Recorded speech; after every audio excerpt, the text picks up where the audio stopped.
So much to talk about this week, from Takeover Phoenix to the kickoff show to the Royal Rumble to the first matches of Wrestlemania being announced to the next live event that this podcast has coming up to the live event that we did in Phoenix. Listen in. It's all happening this week on Notsam Wrestling. This is Notsam Wrestling.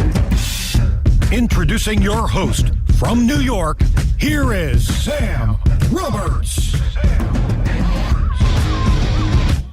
Here he is. Welcome to the show, everybody. Welcome to Notsam Wrestling. Lot to cover this week, lot to get into. Why waste any time? I mean, so much just in the state of wrestling. Wrestlemania season is coming in like a lion. You know, they talk about the polar vortex that is striking the Midwest and the Northeast right now. Well, oh geez, that was abrupt. The polar vortex has nothing on the strength that WrestleMania season is being ushered in with. I mean, it is unbelievable. Starting with Takeover, into the Royal Rumble, everything that came off of the Royal Rumble, Raw, SmackDown, we're going to talk about it all this week on Notsam Wrestling. Of course, you know, there was news coming out of the Takeover kickoff show. Sam Roberts was the number 2 worldwide trending topic, I suppose, this week on Saturday night. We'll get into that in the bridge segment. After the interview segment, we'll get into all that. I can promise you we won't avoid it completely, let's just say. A lot to get into this week, and we'll get into all of it. You know, I am going to be responding to the Major Brothers live at Caroline's on Broadway, and I'll give you all the ticket information in just a few minutes here on Notsam Wrestling. But first, and even before we get into the interview, let's talk about a concept that's coming back. You know, last week we were talking about WWE, WWF Superstars from 1992 being added to the network and how cool it was. And I was talking about the other shows. Like, that's what I really love about the network. Of course, when you first got the network, it was all about having all the old episodes of Raw and Nitro. You know, I remember when they first released that box set. I think it was around the time of Raw 1000, I want to say, when they released a box set with like the top 25 episodes of Raw on DVD. And they were complete. And the box set was super limited. I remember I had to search all over to get my hands on it, but I was so excited because it was a DVD set of full episodes of Raw from, you know, the first span, the top 25 of the first 1,000 episodes. And it's just, as an old tape trader, to get DVD quality copies, master copies of full episodes of Monday Night Raw, they're just not out there. You know, WWE doesn't release them. It's one of those things where, like, I would always get the Blu-rays of the pay-per-views because for a period of time they used to package the Blu-rays with a bonus disc, and the bonus disc would have episodes of Raw and SmackDown on it. Or they did like a couple of box sets that were exclusive to stores, and those DVD box sets had like the Eddie Guerrero Raw tribute and the Eddie Guerrero SmackDown tribute episodes. And it was the full episode on a DVD. And it's like, just to have, I mean, those are classic episodes of television, of course, and important episodes, but just to have full episodes of Raw was amazing. And I remember like trying to rack my brain of how can it be economically feasible to put out a DVD box set of all the episodes of Raw. Maybe you do it year by year, maybe, and you go, no, because even in the 90s, you're talking about 2-hour shows. It takes a full disc to just have one episode of Raw. You're talking about, you know, to get 1998, 1999, 2000, and beyond. You know, starting from 93, 52 disc box sets for 25 years of shows. I think I'm doing the math right when I say that's 2.3 million discs. There's no way they could put that many discs out. And I'm going, And that's when the WWE Network came out, and it was like, oh my God, they have every episode of Raw here, and it's better than DVD quality. This is perfect. This is exactly what I wanted. But now that we've got every episode of Raw and Nitro, it's time to get spoiled. Let's get all our other TV shows. So that's why I was so excited last week about Superstars from 92. But one of the shows, similar to Superstars 92, the obscure shows that you would just never be able to have the library of before the WWE Network, is shows like Thursday Thunder for WCW, and of course, WWE Sunday Night Heat. And when they first released the Sunday Night Heat library, I was so excited to just scan through and watch some of the episodes. But one of the episodes that I really wanted was Halftime Heat. And that went down on a Sunday night. That was the empty arena match between The Rock and Mankind. WWE decided that on Super Bowl Sunday, they would compete with the Super Bowl. Now, SmackDown would be on at the same time. I mean, Sunday Night Heat would be on at the same time as the Super Bowl. But what they did was they programmed the show, and they got cooperation from the USA Network so that as soon as the Super Bowl went to halftime, they could go to an empty arena match between The Rock and Mankind. So the people who didn't want to watch the Super Bowl halftime show could tune over to the USA Network and watch The Rock versus Mankind in that empty arena match, which is a classic. And I was super excited about that, not just because it's The Rock versus Mankind and it's a title match and blah, blah, blah, but because it was just such a fun concept. And it is so cool to see that concept coming back. I think this is what the WWE Network, one of the things that the WWE Network is built for, is creating live content like this. You know, I think about it in terms of my YouTube channel. You know, Sam Roberts Now is a show that I do on my YouTube channel. It's not a wrestling show. It's a general interest show. But I go, you know, I can go live on YouTube whenever I want. So, like, I'll be doing a Super Bowl halftime show. It won't be a wrestling show. But I'll be doing a Super Bowl halftime show because I did last year. I do a New Year's Eve show. If I'm home, I'll do an Oscars red carpet show. You know, whatever is on, I can do a show because I've got a studio and I've got the ability to go live. And WWE is going, hey, we've got the same thing. We've got our own network. We've got the Performance Center where I've read that the show will be coming from, and we've got the talent. It's Gargano, Ciampa, and Adam Cole, which is big because it's the first time Gargano and Ciampa are on the same team, you know, in recent memory since the breakup and everything, taking on Ricochet, Aleister Black, and Velveteen Dream. Top good guys versus top bad guys. I love it, and I'm so excited about the return. I'm gonna be doing my YouTube show, I think. I'll have the Super Bowl halftime show on mute on a TV. I'll have the WWE Network on mute on my iPad. And I'll be looking at the camera. I'll just be inundated with media. But I think it's so much fun, and I'm so glad that Halftime Heat is coming back. So I'm all about the events. I'm all about the specialties. And I got the opportunity, and, you know, you guys heard me promoting it here on the podcast pretty heavily. I got the opportunity in Phoenix, a comedy club called CB Live, which is in Phoenix, Arizona. A great, great place, great atmosphere, great food, the whole deal. They invited me out and said, hey, you know, WWE's coming to town. We would love to get a Not Sam Wrestling live show while you're here. And I said, great, let's put something together. And so I hit up Corey Graves and said, man, you know, I like doing radio with you. I like having you on the live shows. We have a good time. Why don't you come and be my co-host? He said, I would love to. I was very, very grateful for that. So over the weekend, Corey Graves and I teamed up, and we put on a live show in Phoenix, Arizona. And we invited a bunch of our friends. And this week, that's the show I'd like to present you. You know, it's in an edited form because we've only got so much time on the podcast. And quite frankly, if you want all the juice, you got to come to these events. But I wanted to firstly give you guys a taste of what we do when we do these live shows. But secondly, it was just a great show. It was such an entertaining, fun night that, you know, I looked around and it was something that I wanted to share with all of you, with all the people who listen to Not Sam Wrestling. I wanted everybody to at least get a taste of how much fun this was because as much as I enjoyed it, I figured you all would too. Now, we do have some posters, some signed posters that were event exclusive left over. Those posters, the first batch, and of course, whatever I had printed, that's what will be available, and after that, they're gonski. But I'm going to be sending them for free if you're a member of the Not Sam Wrestling Patreon page. If you're a Hall of Famer, Not Sam Shill at patreon.com/NotSamWrestling. That's top tier.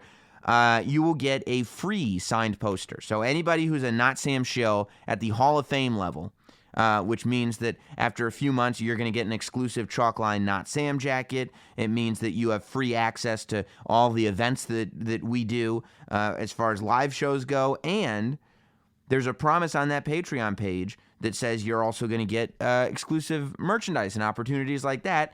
And one of those opportunities is you're going to get a poster for free. Now, to everybody else who's on Patreon in the different tiers, you're going to have the ability to buy the posters before anybody else. So probably over the weekend is when I'll get everything together and post those over at patreon.com/NotSamWrestling for the Not Sam shills.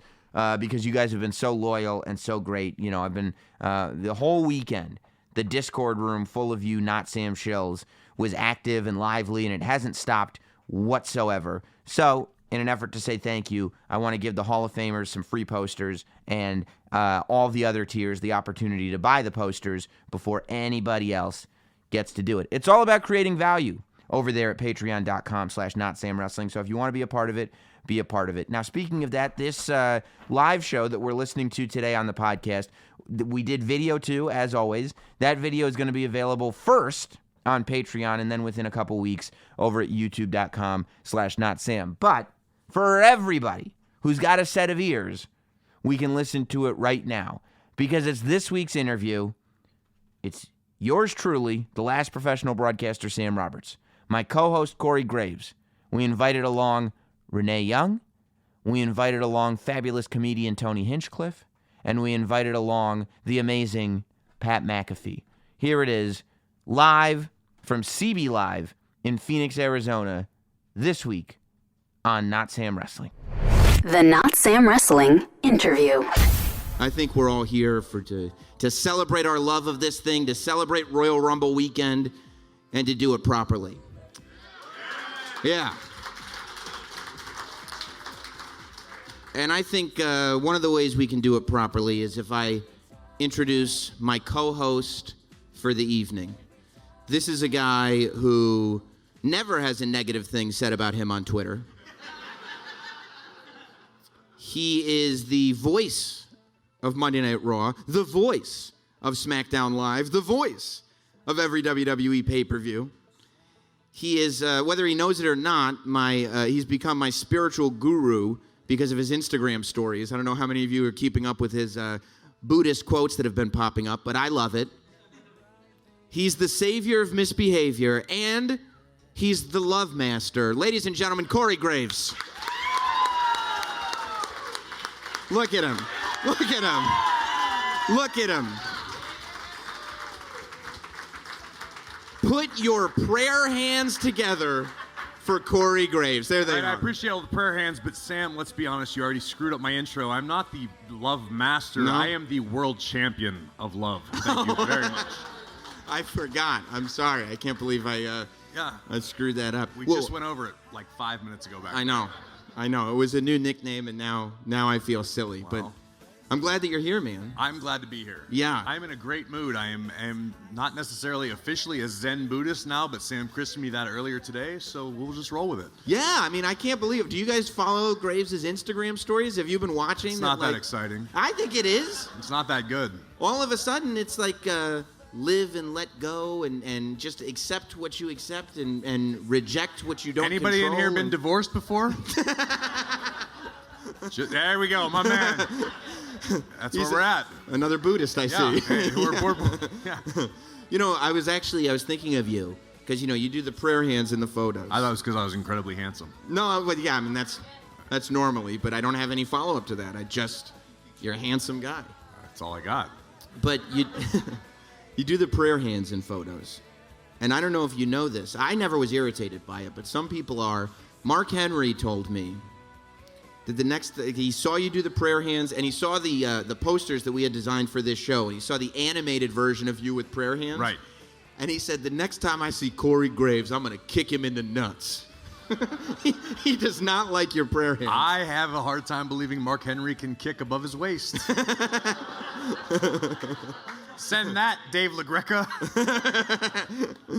Oh, my God. Yeah, Big Show always gives me crap for that. For the prayer hands? Yeah, he says, I guess, I've never seen a Lego movie, but apparently there's a bit in a Lego movie where Batman says, humble hands, or something. Mm-hmm. So every time I see Big Show, he goes, oh, humble hands, and it's like, you're a giant. It's just weird. It's not funny. It's just uncomfortable. I don't understand it. I love the idea of the Big Show just sitting at home giggling to himself as he watches the Lego movie. Apparently, much like Mark Henry, me doing this offends everyone in Big Show's house. So, you know. Well, it's an old school thing, you know. We don't do prayer hands and we watch the Lego movie. That's what the legends I have 3 children. I've never seen a Lego movie. I don't know. That's an accomplishment. Maybe I suck at being a dad. I don't know. Well, you're not the world champion, Dad. You're the world champion. I'm the world champion of love. Of love. And that's very, very important. Are you excited for the weekend? Of course, pay-per-view weekends are no small feat for you. You do Raw, you do SmackDown. 431 hours of live commentary this week. That's right. That's right. And then you'll follow it up with voiceovers for 2K19. That's right. Just to round it out. I've actually stopped consuming liquid until next Thursday. Yeah, do any of you play like the 2K games? Yeah, I do too. But I really always just took the commentary for granted until I started talking to Graves about, like, I'd be sitting there and I will have seen him like 3 days ago at a pay-per-view or something, and my life will have completely moved on, and he's like, no, I'm in Orlando, still doing commentary, now for the video game.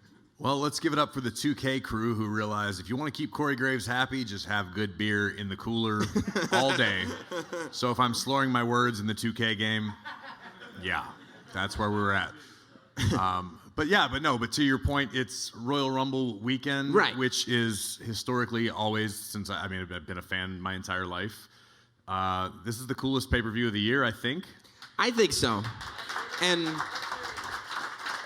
for fans, I mean, those of us that know, like, this is the kickoff to the beginning of the important part of the year. Right. People that don't even like wrestling watch WrestleMania. Right. It's a Super Bowl. People that don't even like wrestling can get into the Royal Rumble match. Right. I don't even like wrestling. Right. Well, at this point. So yeah, but I'm still excited. How do you sit there and do you know anything about the Royal Rumble matches themselves? Do you like to be surprised? Do you kind of know? So according to the internet, which I read sparingly, Why? I have a script in front of me at all times, which is news to me. And I've seen you reading off it, Graves. Yeah, I would love to have a script because it would make my job and my life way easier. We have these things called run sheets, which any television show has, so you know what's actually happening on the show. As far as the commentary goes, I wish I didn't have to think for myself. But beyond that, I actually am one that I hate to know what's going to happen before it happens because ultimately, at the end of the day, I'm a wrestling fan. I have been for 30, however many years I've been on the earth. I don't want to reveal that. 30 too many. Yeah, I'm way too old. I get to react to things. And generally speaking, my reaction is real. Like, I'll give, for example, like the Hardys came back in Orlando a couple years ago. I had no earthly idea. I swear on my children, I had no clue that was happening. And I heard the first few beats of their song, and whatever I said, which I wasn't even particularly cool, but it was real. It was just like, oh my God, the Hardys are back. This is nuts. And to be a wrestling fan and to be there for that, I feel like, in a way, that's my job, is to connect. I kind of get to be the in-between between the fans and what we have to do. Obviously, we have business we've got to do, but ultimately, I'm still a fan, and I think that's one of those things that all of us, even, I mean, you talk to Roman or Seth or Dean or any of the guys that are like on top, they're on top because they haven't forgotten what it means to be a fan. And as much as the business has changed and it's crazy and we get frustrated and tired and it's different than it was when we were all kids, we're fans. Like, we all love the same thing. Even if you want to pick it apart, or like you love pro wrestling, whether you might like this guy or this company or this group or what. It's the same business, man. Like, it's you like movies, you like TV shows. We're fans, you know what I mean? So to be able to keep that is very important to me. I try to, you know. And the fact that I have a general disdain for mankind, which kind of blends nicely with all that. So that's a long-winded way of saying you don't know if Kenny Omega's coming or not. If he was coming, I think I would know by now. But hey, you know what? If he shows up, I have to think of something cool to say, I guess. Well, yeah. So is the art not cursing even in those real moments? Because I feel like Like, I know that when I saw the Hardy Boys, I didn't know the Hardy Boys were coming out either. And one of the guys, like, I was actually, like, leaving the seating area, and one of the guys who works for WWE didn't tip me off, but he goes, Sam, you might want to sit in the audience for a second. And I was like, yeah, okay, he knew whatever. more than I did. Right. And that's what he wanted me to be a part of this reaction. And I'm sure the first words that came out of my mouth were profane. Yeah. In a good way. Yeah. Like, oh, what the... So as I learned at Caroline's in Broadway, you heavily edit everything that I say. So realistically speaking, Matt's first words when I heard the Hardy Boys music were, holy... But that doesn't necessarily work in a PG environment, so, you know. Do me a favor and time code that hot dog. Yeah, hot dog. You're gonna. This one's gonna be way easier. I actually know that I'm here this time. McAfee, I'm still waiting on you, you son of a bitch. Oh, it'll happen. Well, I think, you know, your reactions are certainly something that people have been tuning in for. In fact, when we talk about the Royal Rumble, some people, this is a debate that rages.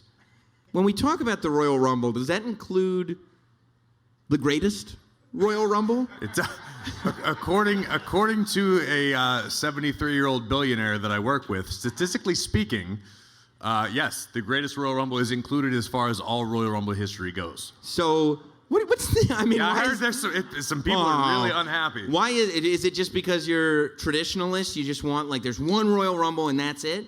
So in your guys' mind, just wait till the Super Survivor Series next year. Wrestlemania Plus. Yeah, so that means there's only one Royal Rumble winner who's ever gotten a big green championship. That's right. Right, I see. Yeah. Okay. Yeah. So the reason I brought up the greatest Royal Rumble is because this is the single greatest moment in Royal Rumble history. I know where we're going with this, Sam. I feel it. I don't think this was scripted. I don't think this was in your script or your rundown or whatever it was that you were reading. Of course, the greatest Royal Rumble, it was the greatest because 40 men, right? It was 40, right? Was it 40 or 50? I don't know. Was it 50? My goodness, 50. I was there. I don't know. I called, I don't know. Well, because for some reason you lost track at number 39. And I don't know if you remember who number 39 was. I'm sure you have no idea where I'm going with this. But is this something we'd all like to relive? Number 39 into the Rumble. 39 men. And the leader of Titus Worldwide, Titus O'Neil. Titus had a very busy week here in Saudi Arabia. He's had dinner with many princes and very important people, and he just... Oh my God, what the heck? What did Titus just... I can't believe what I just saw. Did that really happen? Oh my God. Oh my God, did that happen? Yes, it did. Yes, it did. Oh my God, here's the replay. Titus O'Neil trying to get into the ring, and Titus O'Neil tripped and went head first through the apron underneath the ring. And Titus is ticked off now. I just might want to check the size So of his boots. this reminds me, oh my God. All right. Yeah, you want to talk about unscripted, just real life? That was as hard as I've ever laughed on television, or maybe in life. The thing that people don't realize is, we realized after the fact how close Titus was to dying. Because about a half a centimeter above his head is a steel I-beam that goes the entire way across the ring.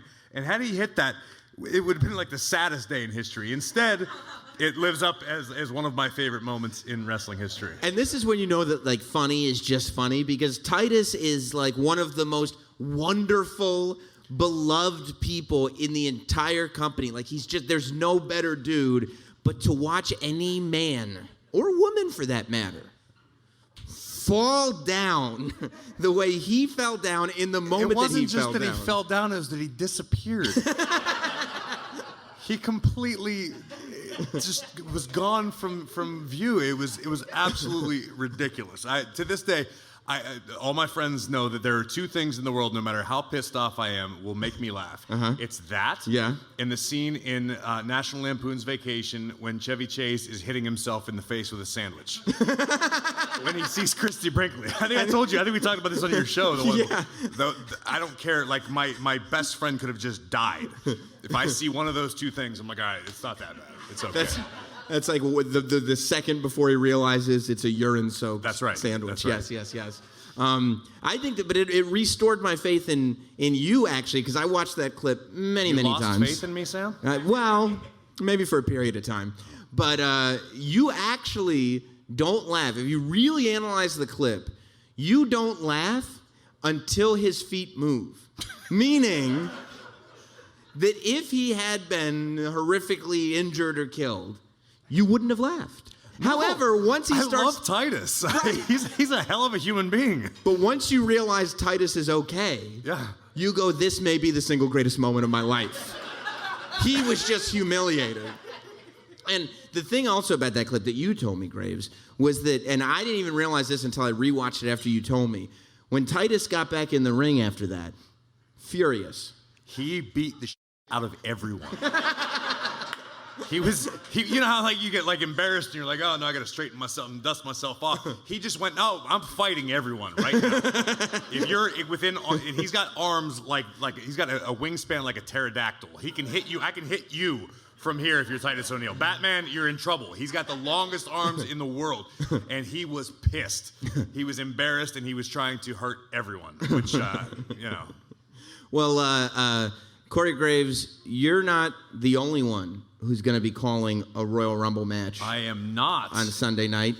And I'm going to take just a second to say that when Sam and I decided we were going to take this venture, it was very wing it, kind of like we do everything in life. That's right. So this week I went, hey Sam, who you got lined up? And he went, yeah. And I went, cool. I couldn't give him the line. Usually I'm giving like, oh, well, I got Corey Graves is going to be my co-host. And he's like, no Sam. one came to see me. I got that. Sam, he said, I am Corey Graves. Yeah. But I wasn't the world champion of love that day. No, not yet. That was a new development. That was today. Not yet. But we did travel deep into our Rolodex, didn't we? I actually just went to the top 3 text messages in my phone. And I went, who can I call that people would be intrigued by that have a far more interesting worldview than we do? That's right. So, can I do an intro? Is Hot Dog ready? Hot Dog. Hot Dog's ready. You are the co-host. You should I am be the co-host. people. I'm going to do the intro because this is my co-hosting duty. Yeah. For all of your viewing/listening pleasure, she is 1/3 of the Monday Night Raw commentary team and one of my best friends, Ms. Renee Young. There she is. Renee Young. Hi. Or is that Can you guys hear me? Okay. By the way, Renee cosplaying as early 80s Debbie Harry. I am always cosplaying Debbie Harry in one way or the other. So this is I got a real strong Giada vibe. Shut your mouth. You shut your mouth when you're talking to me. Well, welcome, Renee. Thank you. I mean, what an exciting time to be you. I feel like the last several months has been a whirlwind.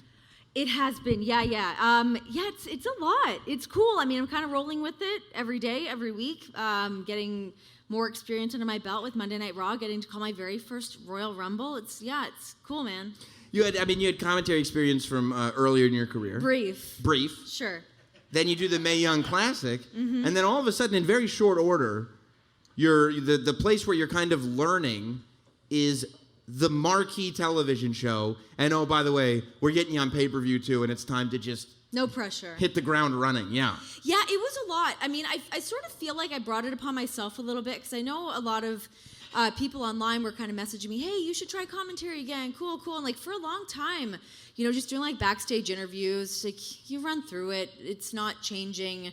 Nothing else is really happening. So I kept wanting to do more. I've always wanted to have more on my plate. So when this opportunity kind of came up to do commentary and people kind of poking me to see if I would do it, I sort of put it like into the universe when I started like tweeting about it, like, yeah, you know what, maybe I would want to try to do that again. And then all of a sudden Michael Cole's like, hey, you're filling in next week. And I was like, oh, wait, what? I didn't really know that something like that was going to actually come to fruition. I didn't think that opportunity was actually going to be on the table for me, let alone to be doing Monday Night Raw. Like, yeah, my head was spinning. It still sort of is. Right. Does it feel like the gig yet? Like, because at first it's going to feel like this is the thing I'm learning how to do, and then eventually it just becomes this is the thing that I do. It kind of goes through waves. Like, I feel like when I first started doing it, I was like, man, I really feel like things are syncing up for me where I want them to be. It's like I've been working for WWE for like 6 years at this point. I'm far more comfortable talking about the product in the WWE way, where when I first started doing commentary, I had not a clue. I didn't know what the hell I was doing. So I was really just kind of winging it, but then having years of doing all the panels and understanding what my role was with that, having, the fans get used to me in that role as well. So yeah, when I first started, I was like, man, I really feel like this is coming together and this is a spot that I'm supposed to be. And then you have like an off night and you're like, oh, maybe this isn't what I'm supposed to be doing. So yeah, it's like there's nights that I feel like it is a thing I'm supposed to be doing, or it's like a step in the right direction for what I want to be doing. But it's just such a big hill to climb, and there's so much to it. And then you sit next to this, so good at it. Are you talking about the world champion of love? Something like that. Oh. But I mean, he's so good at it, and it comes so naturally to him, and I'm sort of just finding my footing and trying to figure out what works for me and what doesn't work for me. And yeah, obviously under the microscope, massively with that. Takes the heat off me, which makes my life much better. I will attest in a public forum that Renee Young at least has more passion for what we do than anybody that I've worked with, not named Michael Cole, because he's been here for 1 million years, so. Thank you. Yeah, I don't say much nice to her personally. It's usually a friendship He based only on... does it more in front of people publicly. That's right. It's twisted. It's a litany of insults and... How do I guess this is for both of you, because I think it's kind of amazing, and for us, fans, to maintain enthusiasm for WWE and for Raw and SmackDown and the product. Like, it's easy for us because it's our escape. It's what we do. It's what we love. But it's not our job, right? I don't think any of us have the same enthusiasm for our job. Well, I mean, my job's to be on a morning show, so that I'm a bad example. But the rest of the people. When I was working at Sam Goody's, I didn't have the enthusiasm for that I did for wrestling. How do you guys maintain that enthusiasm on a week-to-week basis? I just get really excited for my friends. I see. It's like watching people that you know, that you see putting in all this hard work and understanding like where they come from, and certain people getting opportunities that, like somebody like Mustafa Ali, like when he started doing, like I'm so stoked for that dude. I'm so happy for the stuff that's coming his way. And I really feel like this will be his year, but it's like when you see these people that are your friends and success comes their way, it's easy to keep you motivated and kind of keep you on task with that. What if you don't have any friends, Corey? I'm a great liar. I should have been an attorney. It probably would have paid better. I can just turn it on. I don't know. Yeah. Like, oh my God, the guy in the lobster shorts is going to fight NWO Incredible Hulk right here. He's bursting through his jacket. Ladies and gentlemen, someone get that man a coat. How great was that? It wasn't that good. I'm more impressed that you could see that those were lobsters. I've been staring at his lobster shorts the entire time. I'm sorry. It's quite distracting. He's also wearing a Little Lebowski shirt, which is one of the, maybe the greatest movie of all time. Better than Chevy Chase smacking himself with a piss sandwich? Yeah, wow. Consistently. That one scene gets me. The rest of it doesn't really do it for me. I see. Lebowski as a whole is a real experience. Have you thought, Renee, about how you're going to handle doing the or the commentary for this Royal Rumble match? Well, I'm doing the Women's Royal Rumble match. Right. So no. Yeah, whether it's the men's or the women's, it's a hard no. No, I've not done a Royal Rumble match, but I feel like the cool thing is no matter what, every 90 seconds-ish, something else new is going to happen, so I'll just kind of go with that news story of whatever comes out. Whoa, look who it is! Holy yeah, I'm going to be counting down with everybody else, so I don't know, I'm just kind of going into it to have fun.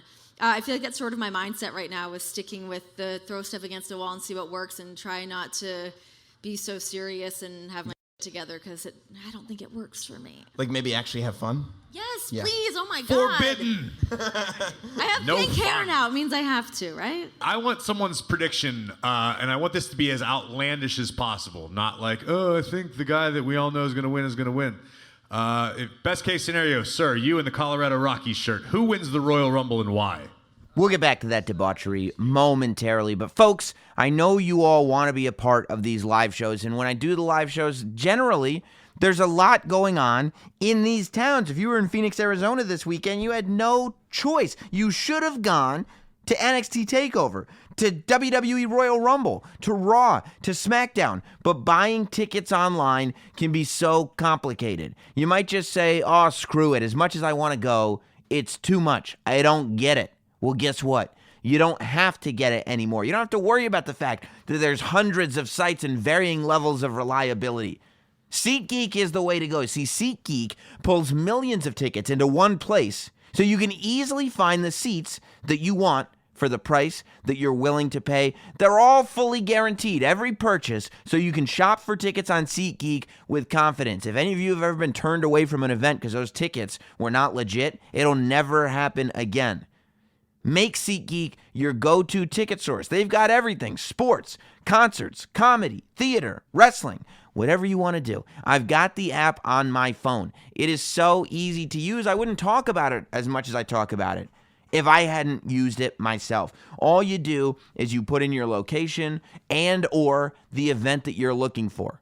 SeatGeek will let you know everything that's going on in your town or whatever town you're going to. The seating charts will come up for every event. You'll be able to pick exactly where you want to sit. You'll be able to see the value of each ticket available because they're all ranked red, yellow, green, whatever you want. SeatGeek has got your back. You're never going to have to worry about, oh, am I going to find a better deal over here? Oh, are these tickets actually going to come? Oh, never. SeatGeek has got it done for you. Tickets to anything at the best value possible. Best of all, my listeners, you guys, get $10 off your first SeatGeek purchase. That's right, $10 in your pocket just for listening to Not Sam Wrestling. All you need to do is download the SeatGeek app and enter promo code SAM today. That's promo code SAM, S-A-M, for $10 off your first SeatGeek purchase. SeatGeek, life's an event. We have the tickets. Now let's get back to one of the events that you could have gotten tickets for. Yeah, stand up, sir. What's your name there?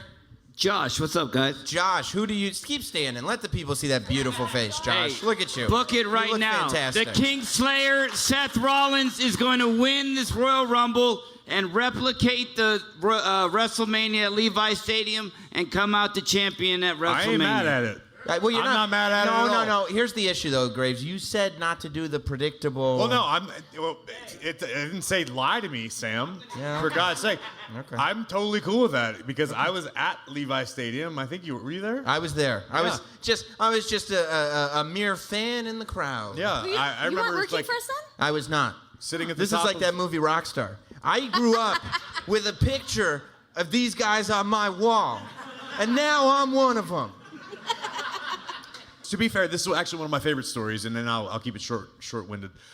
Levi Stadium was one of my first WrestleManias. She and I spent the entire day atop the stadium at this really cool day. We did WrestleMania like every hour on the network, and I wasn't doing commentary yet. Yeah. And I was sitting up there with Byron Saxton, ironically enough, and we were watching the show. We were sitting there, and we were kind of looking over live, and we were watching the video screens, and I kept my ear monitors in so I could hear the audio and the commentary for the day.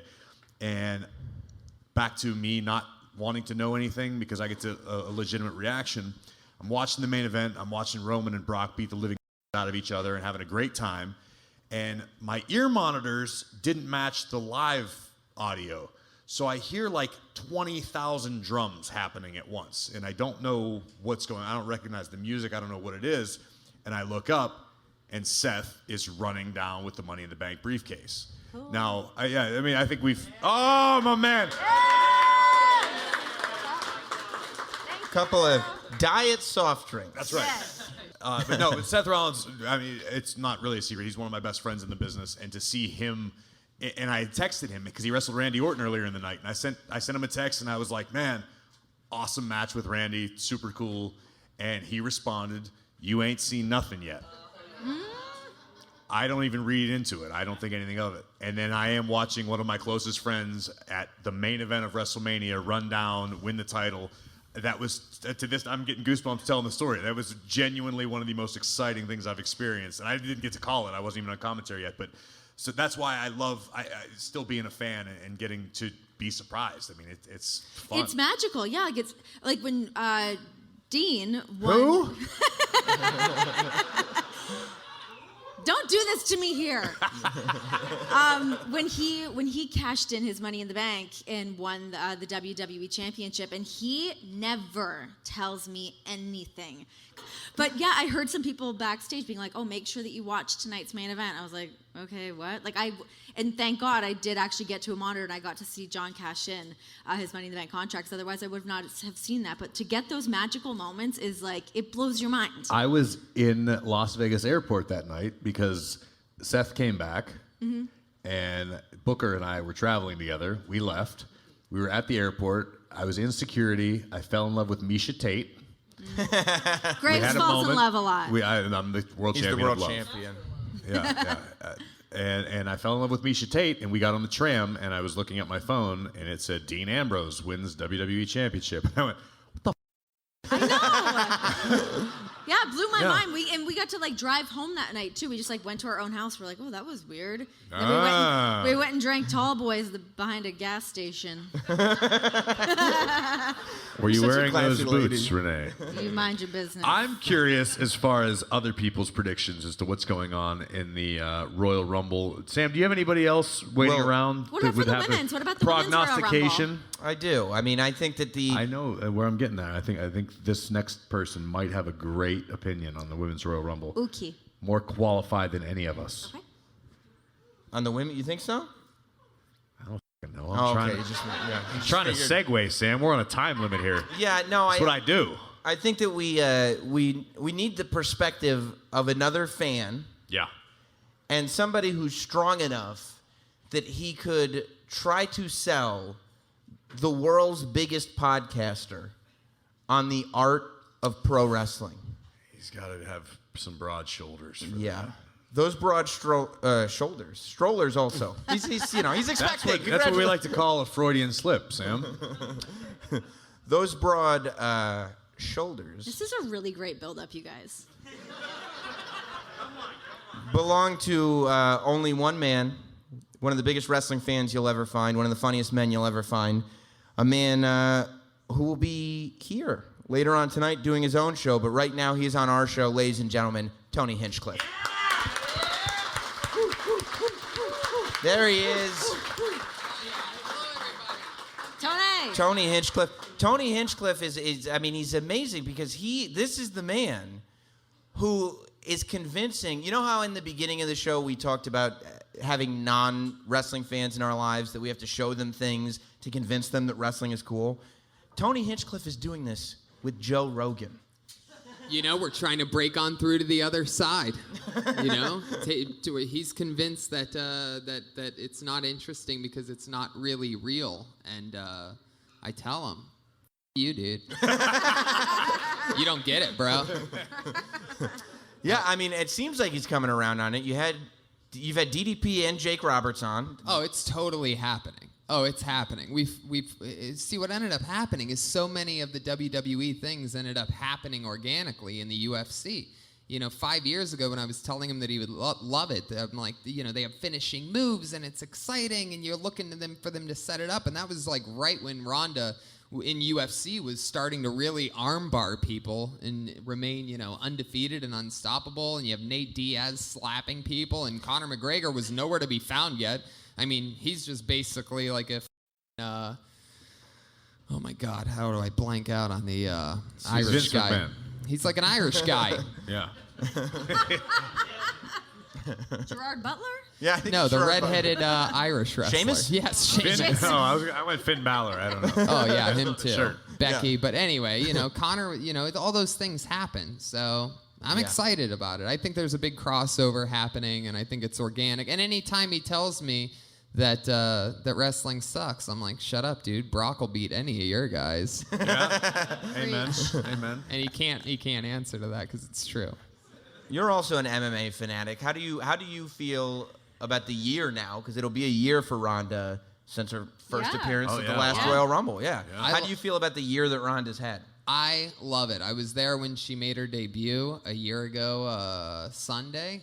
And me and my buddies, we always go to every Royal Rumble because it's the coolest, and no matter what city Thank you, it's in. right? I said that before. As a wrestling fan, that's the best pay-per-view of the year, right? Yeah. Hands down. I tell everybody, it's like New Year's Eve times 30. You get to count down, and it's just so much fun. And then you get to do it twice now because of the Women's Royal Rumble. You're Yeah. like, we get to do it all over again. It's New Year's. And the Women's Rumble last year was amazing. They have if anybody has a tough act to follow, it's them because they started off stealing the show. So that's going to be fun to watch. But yeah. Are there any potential worrisome winners? Like, is there any sort of risk of that moment that's so bad that even The Rock gets booed and he looks out into the audience going, I don't remember what these sounds are? We're in Phoenix, so no. That's a good point. It depends on the city. That's always a possibility depending on the town you're in. Chicago, New York, Philly. If they don't like it, they'll let you know. But if we're in Phoenix, and I don't think anyone here has actually ever watched wrestling before, which is cool. Yeah, we actually got all the wrestling people you guys here. are all imports. No one's actually from Phoenix, right? You'll hear me booing. I'll be booing if it's someone too predictable. Like, I don't know who had the Seth Rollins hot take. Yeah, what a bold prediction, sir. Way to really go balls to the wall in front of a live audience. Tony, who do you have winning the women's? I have the Undertaker winning the Women's Royal Rumble. That's the kind of those are the kind of swerves that I like. Yeah. No, but I will tell you is I think, and this is what I said on, I have a little wrestling podcast with me and some of my comedy buddies at the Comedy Store, and my bold prediction for the Men's Royal Rumble is to win. I would love to see coming in at say number 26, 27, 28. Ronda Rousey to be, they put China, I believe, in a Royal Rumble and before, Beth right? Phoenix. I think Swerve City, Ronda comes out, and somehow, that maybe the guys don't want to mess with her, right? Like, no, that's too easy. I'm going to take care of this big guy. So then Ronda fights Brock at Mania? I love it. I'm telling you, we do all these. We've been giving women more and more opportunities in the WWE. Quality. They had the main event. You know what I mean? This and that. I say let's push them all the way. I want to see Ronda get F5'd like 35 times. Yes.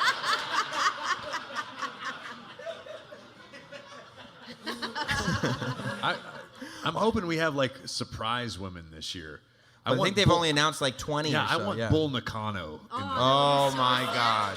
She was awesome. If Bull Nakano showed up, or even like Miko Satomura, if she showed up, that would be sick. Yeah. Did you guys know Bull Nakano became an LPGA golfer?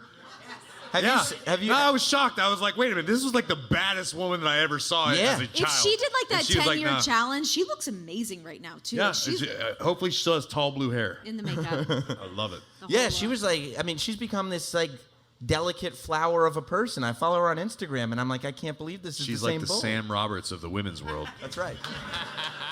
You mean the new Bull or the old Bull? All of the above. Well, how are you guys going to handle, we were talking about the history of the Royal Rumble, all the things that have happened. One of my great memories, I believe, in the 1997 Royal Rumble, the WWE went to San Antonio, Texas. Okay. They were competing with the WCW's Cruiserweight division, and, of course, there was a big Hispanic population in San Antonio, Texas. So the WWE tried to bring in some AAA stars. One of them was the great Mil Mascaras. Yeah. Some believe the greatest masked wrestler of all time. But this was his Royal Rumble appearance. Cibernetico has been eliminated. Wait a minute, Eliminated somebody there. There he is. That's Pure.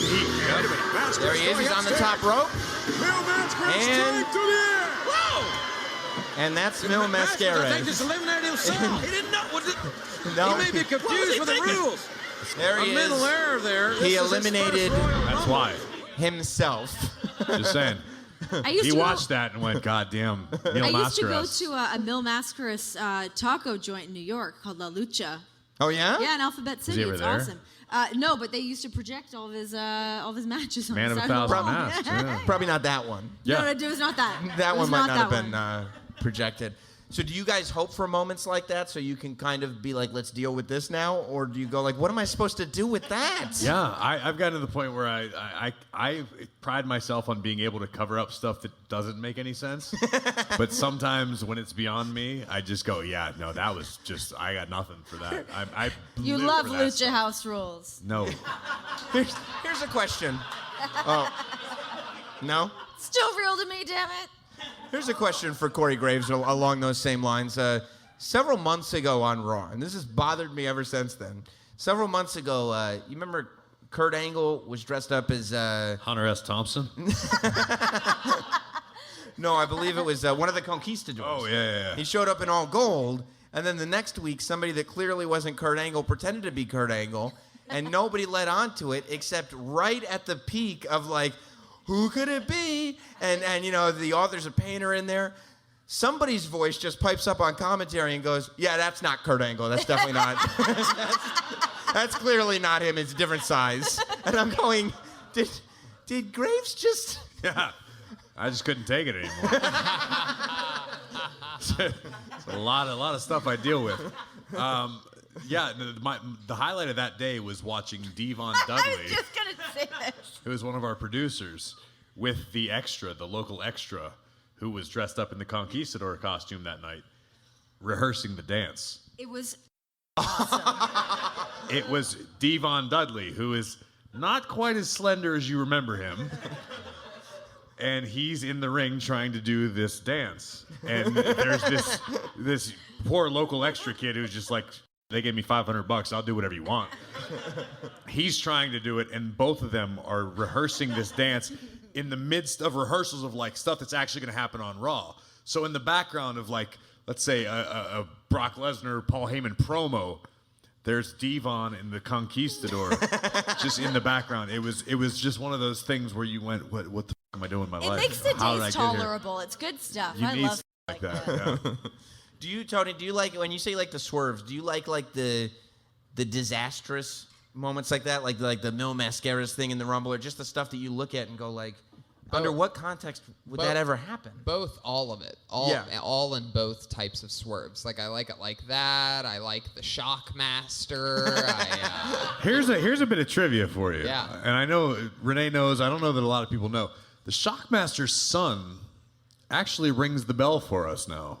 What? Yeah. Oh, yes. The Shockmaster not only reproduced... You get grandfathered into the... Yes, it's an incestuous business. Yes, but the Shockmaster's son is our official timekeeper now. Does he just fall on the bell? No, but he does wear a purple stormtrooper helmet everywhere he goes. It's kind of weird. You know, I mean, I recently had a debate with somebody about the Shockmaster, who I think that was a worse disaster than the Titus O'Neil disaster because it literally ended a man's career. Like, there was nothing that poor Typhoon could do after that. Except for the fact, like, he just had a figure come out, like, last year. Like, really? He became folklore. Well, that's the other side of it, that now Mattel put out a Shockmaster figure. He goes to autograph signings with the Shockmaster helmet, the original Stormtrooper glittered up helmet. And I'm going like, yeah, it was about 20 years of rough. But he really came out the other end looking great. Yeah. I want a piece of drywall signed by him. What a huge human being, for the record. Yeah. Oh my God. Like, you watch, because that was the era I grew up on, and you see Earthquake and Hulk Hogan and Tugboat, and you're like, oh, well, he's like kind of the same size as Hulk, but he's way bigger. And even now, he's the sweetest guy, and he's all gray, but he's still like 6'9" and 400 pounds and terrifying. And I'm like, but that's the Shockmaster. Oh, that poor guy will never not be the Shockmaster. He's been smart enough to lean into it. Yeah, just like he leaned into that I wall. can't wait for like the new WWE ring with Titus O'Neil's legs. Let's get Mattel on the phone. I'm so sad you guys played that before I got out here. I know. It was just exactly the same. I laughed just as hard. We heard a massive pop on the other side of the wall. Was there anybody when that Titus thing happened that was going like, guys, don't laugh at that. That's not cool. No. No. Literally 0 people felt that way. Really? Everyone went, yeah, that was the funniest thing that's happened in forever. I think they should, just like it took the Shockmaster a long time to lean into that, I think Titus everything should be based on that now. I like agree. It's like for example, Sunday when they count down and his music hits, he should just still be coming out from under the ring instead of... I concur, except for the sad reality of it is, if the plan were to him to mess up, he'd screw it up. Listen, we all love Titus O'Neil as a human being. Like I've said already, he's an incredible man. Trust him with my family. He does great stuff for the community. You said that about Byron. Yeah, I'm trying to get rid of my kids, Renee. All right. I already get rid of my wife. Now I'm trying to get rid of the kids. No. Here we go. Yeah, no, but if you tell him something that has to be done, this Royal Rumble trivia. Yeah. Several years back, Titus O'Neil was given the keys to the award of having the fastest elimination in Royal Rumble history, which up until him, I believe, was one of the Bushwhackers, maybe Santino. It was like a 3-4 second window situation. The decision had been made that distinction would now go to Titus, which is kind of cool. It's a good spot. Yeah, I was in the Royal Rumble less time than anybody else ever. That's kind of funny, and why not roll with it? Titus has no ego. He's happy to do it, except he screwed up. He got in the ring. Whoever was supposed to clotheslined him, and Titus just couldn't find the ropes. And it looked a little something. Oh, we have it. Goddamn. I told you I'm the last professional broadcaster. I was just going to give you that heads up. The last It professional looked broadcaster. a little something like this. Entry number 26. 2015, by the way. There's Mayor Glenn. Yeah, what a hunk. Listen to that pop from the crowd. I'd hit it. Here's the Royal Rumble match. He's still making $1 million moves here. Primetime player Titus. I don't know what that means. There he is, smashing the stairs. He's super pissed off, ready to fight everyone. There he and is. Double close. Nope. Dude. There is nothing better than his second leap. The second leap, because he gets the clothesline, he takes the clothesline, but the rope's not there. So Dean and Roman try to clothesline him again to help him out, but he's not there to take it because he's like, I'm throwing myself over these ropes. I don't have a second to spare. I got a record to keep here. No, but the problem is he missed the record. He did. It's gone. He did not achieve the record that we were all hoping for. No, he didn't. Poor. It would have been great if when he hit the ground after that, just roll right back under. I mean, just like it's just. Let's relive it. Let's just try to do it all. Just get him out, get him under there before the show starts. Take him out after everybody leaves. Yeah, it's like a mini fridge and like a beanbag chair or something. Yeah. You'd be good to go. Yeah, is there anything you can do with Titus this year? Because in a Royal Rumble scenario, the minute Titus O'Neil's music hits, people want to see a slip and slide. That's it. I don't know if you can recreate that magic. You can't, right? Because you can't do it on purpose, but you can't not do it. No, because he tried to do it on purpose, like the following Raw, and it was stupid. It was like, wait a minute, that's not funny. It was, yeah. You know, there was another Royal Rumble elimination that was replayed over and over and over again. But this was far before Titus O'Neil. I mean, we were all children when this one took place. This is going back to the year 2000. Do you remember that? The Y2K. Yeah. Everything was ending. And of course, I'm talking about somebody who is still wrestling in New Japan now, Taka Michinoku. Does anybody, and this was a big deal in 2000, but do you guys remember the Taka elimination? I see these guys, they think Bullet Club invented Japanese wrestling, so they don't know. Got him. In 2000, Kai and Tai. Don't send me mean tweets. Kai and Tai. Funaki and Taka. Funaki, I just ran into in the airport. What a hell of a human being he is. He's a great guy, isn't he? Man. Yeah. Men's Teo. They weren't in the Royal Rumble match, but they kept jumping in. Like, that was the gag. And Taka jumped in one too many times. Ladies and gentlemen. Oh, wait, this is the wrong. Hang God on. damn it, Sam. Hot dog. Everyone boo Sam. 1, 2, 3, boo. No. Thank you. Listen, Lobster Pants, you need to stop. Just stop. Just roll with the flow. Let's see if this one is. Rehearse Furley. There it Wait is. a minute. Hey, Kai and Ty. They're not in the Rumble. They were. There's a couple of those guys that were mad they weren't in the Rumble. D'Lo and looks like Headbanger Mosh in a cone bra. Okay, there's one elimination. Grandmaster Sex A. Crotched him. Not great. He came back. They're back again. Kai and Ty. That's a test. Gangrel, big boss man. Gangrel, what a human Here being. it is. And Here we go. Watch this. Rest in peace, Tucker. Oh, watch him. Watch him. Take note for an answer. Oh, the humanity. Now, what people don't remember is, like, and this is when I guess, like, when Titus fell and they replayed it over and over again, it was just fun. Like, that f***ed him up. Yeah, he had like a broken collarbone and a concussion, and it's not funny. But they still went on Raw, and they were like, you got to see this elimination. He slammed his face all over the mat. It's basically the basis of, like, Barstool Sports. Speaking of... Wow, Captain Transitions over here. He's been having a hell of a run on the NXT TakeOver pre-show. Also the NFL. The NFL. Wow. Broadcasting NFL and college football games. I mean, that guy's going to kick his ass, so Pat might not make it. He's got a Sam Roberts t-shirt on. Ladies and gentlemen, that's Bob Ross. Hi, Pat. Pat. Great to see you all. This is a cool little thing you guys got going on. Cuzzy, what's going on? That's hey, you right. two are really fucking good on TV together, by the way. Thank you. Yeah, no problem. Sam, great face again. See you on the internet. You're hilarious. Thank you. Yes, indeed.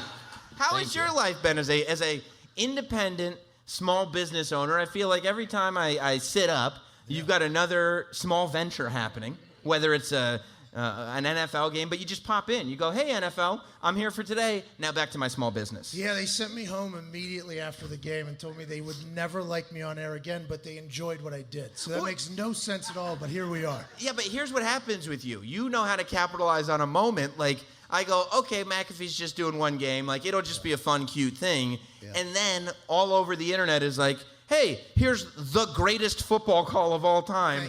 And there's young Patrick. Thank you. Young Patrick behind a microphone. I was pretty loose in the booth there, Sam.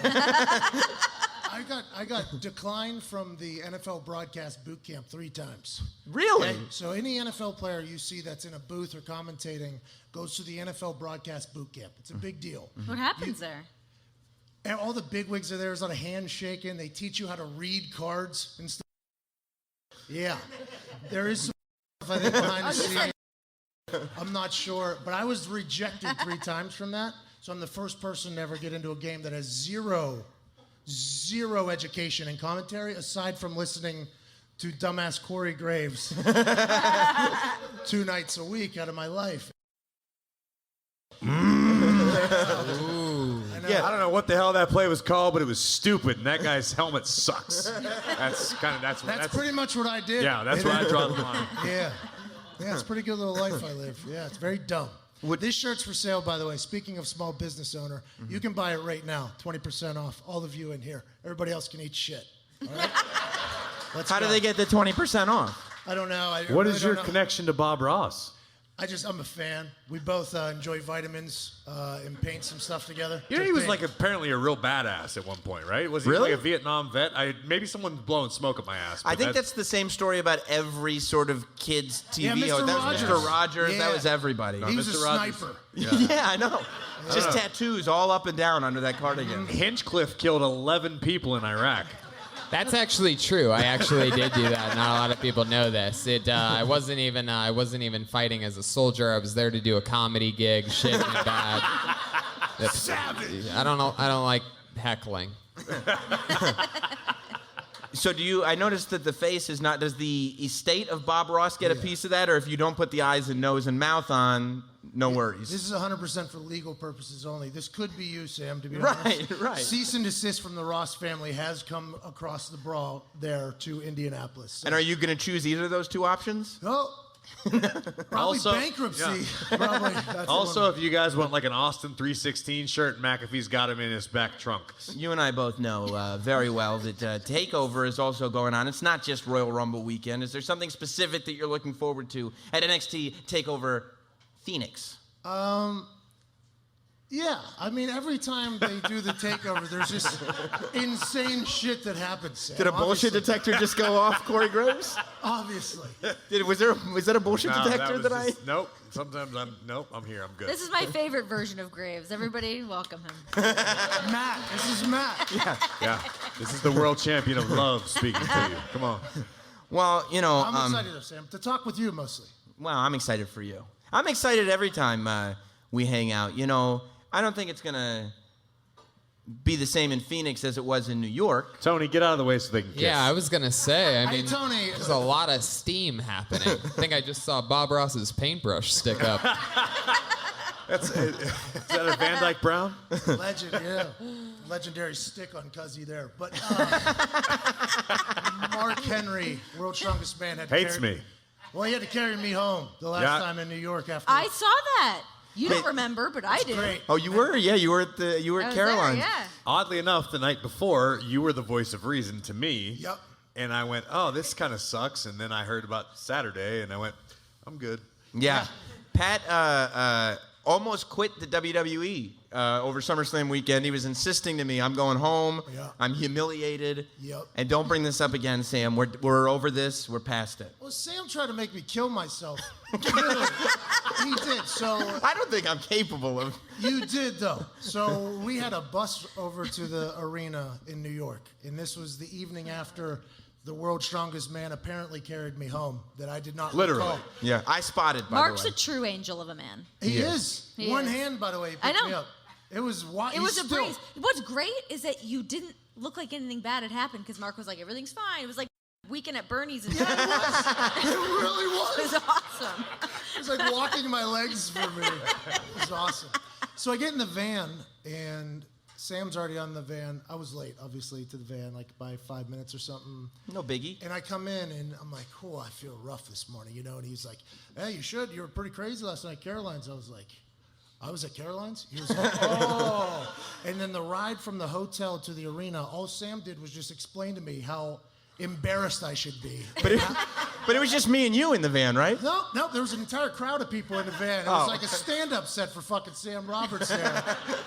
And by the time I got to the arena, I literally hid in a corner, and I was like, I can't see anybody. Everybody knows what I did last night, and I was going to get on a plane and fly home before the show. I was like, I'm fucking out of here.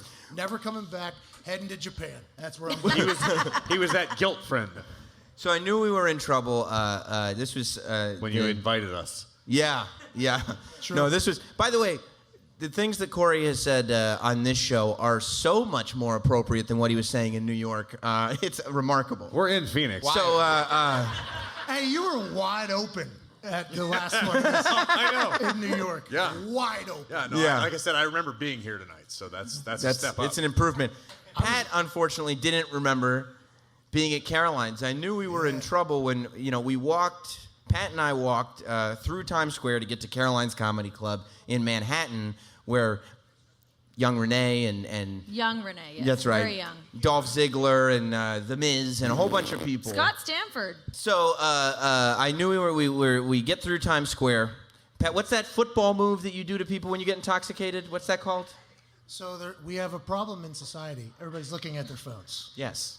So I hit them with a nice little juke, you know? Yeah, juke. Wake them up, and then you hit a little spin move on them, Tony, right there in Times Square. And if you're intoxicated, sometimes you stumble on your jukes. So people really got to look alive out there, Tony. That's what I'm saying. Yeah, and at times you stumble onto the hoods of moving cars. I juked. You got hit by a car? It didn't move. You got hit by a car? The car I think stopped. I hit the car. Yeah, that's more like it. Yeah, he hit the car. But so we get to Caroline's Comedy Club, and Pat goes, I got to go to the bathroom. And I said, all right, I'll wait for Pat outside the bathroom. And I ended up talking to somebody. 10 minutes. Pat hasn't come out of the bathroom. I go, what happened to Pat? And I walked into the bathroom. It's empty. Pat has disappeared. He's disappeared into thin air. And I go, you know what? He's going to find his way home. No problem. 20 minutes later, into the main showroom of Caroline's Comedy Club, Pat comes in, stumbling into people, yelling at people. There's a guy running after him. Mr. McAfee! Mr. McAfee! Mr. McAfee! Because Pat has strung up in 20 minutes a 9 $100 barbell. I was going to do it here, too. And the guy at Caroline's is terrified that he's too intoxicated to sign his receipt. Once he's got that signature, he's got the cash. He's all good. Good to go. Before the show started, Pat McAfee did pass out. He was unconscious. That's when I saw you. Mm-hmm. That's when I first met you. Great to see you again, Renee. Lovely. That's awesome. I hear things are working out for you. Everything's going real great. Yeah. The guy at Caroline's kept coming over to me and going, "Do you know him? Are you okay?" And I'm like, "Yeah, everything's fine. Everything's fine." They gave Sam a blanket. They were like really concerned. Hey, Cuzzy, it was pretty awesome fucking 900. Yeah, I said, hey, one for everybody in here. I gave one of those moves. Whoa. Yeah, it was cool. It was a thing. I thought we were having a good time. If I spend $900 on alcohol, I'm carrying Mark Henry home at the end of it. Hell yeah. So we tried to give Pat coffee. We tried to wake him up. He wouldn't wake up. By the time there was like 20 minutes left in the show, I was like, Mark, we need to wake up Pat and get him out of here now, because if we wait until the show's over, he's going to become a social butterfly again. Yeah. He's not going to be able to walk up the stairs. We need to just get him out of here. And Mark goes, you're right.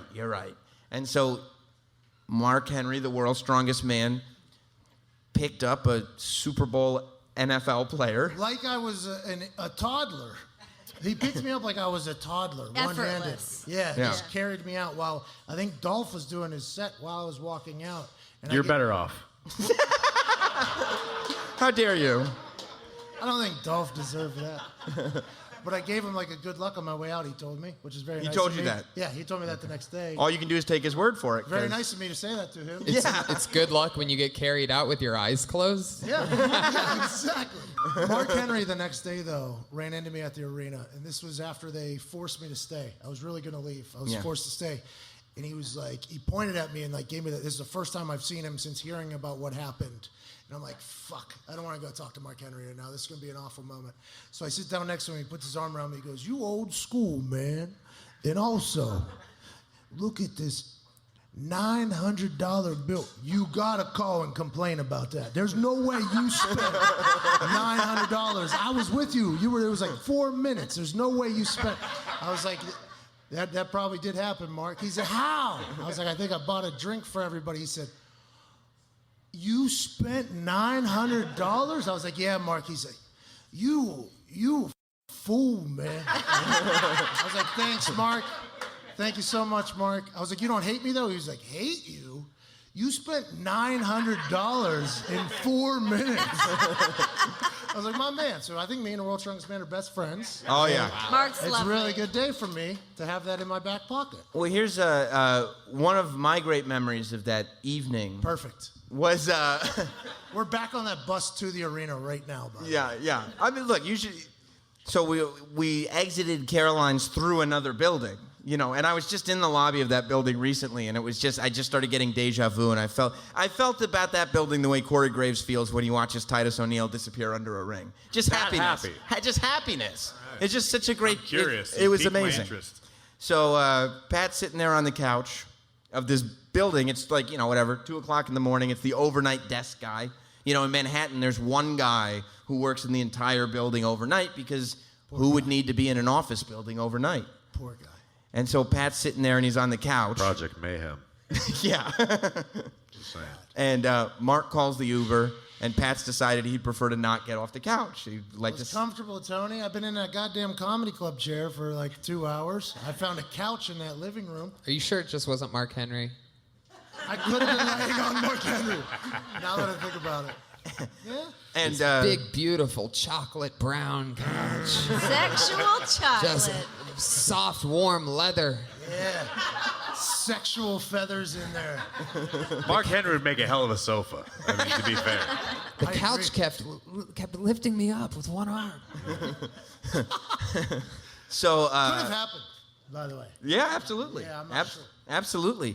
So I go, Mark, you got to help me get him off the couch because I'm not as strong as Mark Henry. No. Surprise, surprise. The world's second strongest man, Sam Roberts.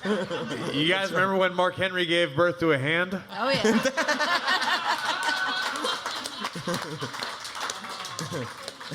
You done good.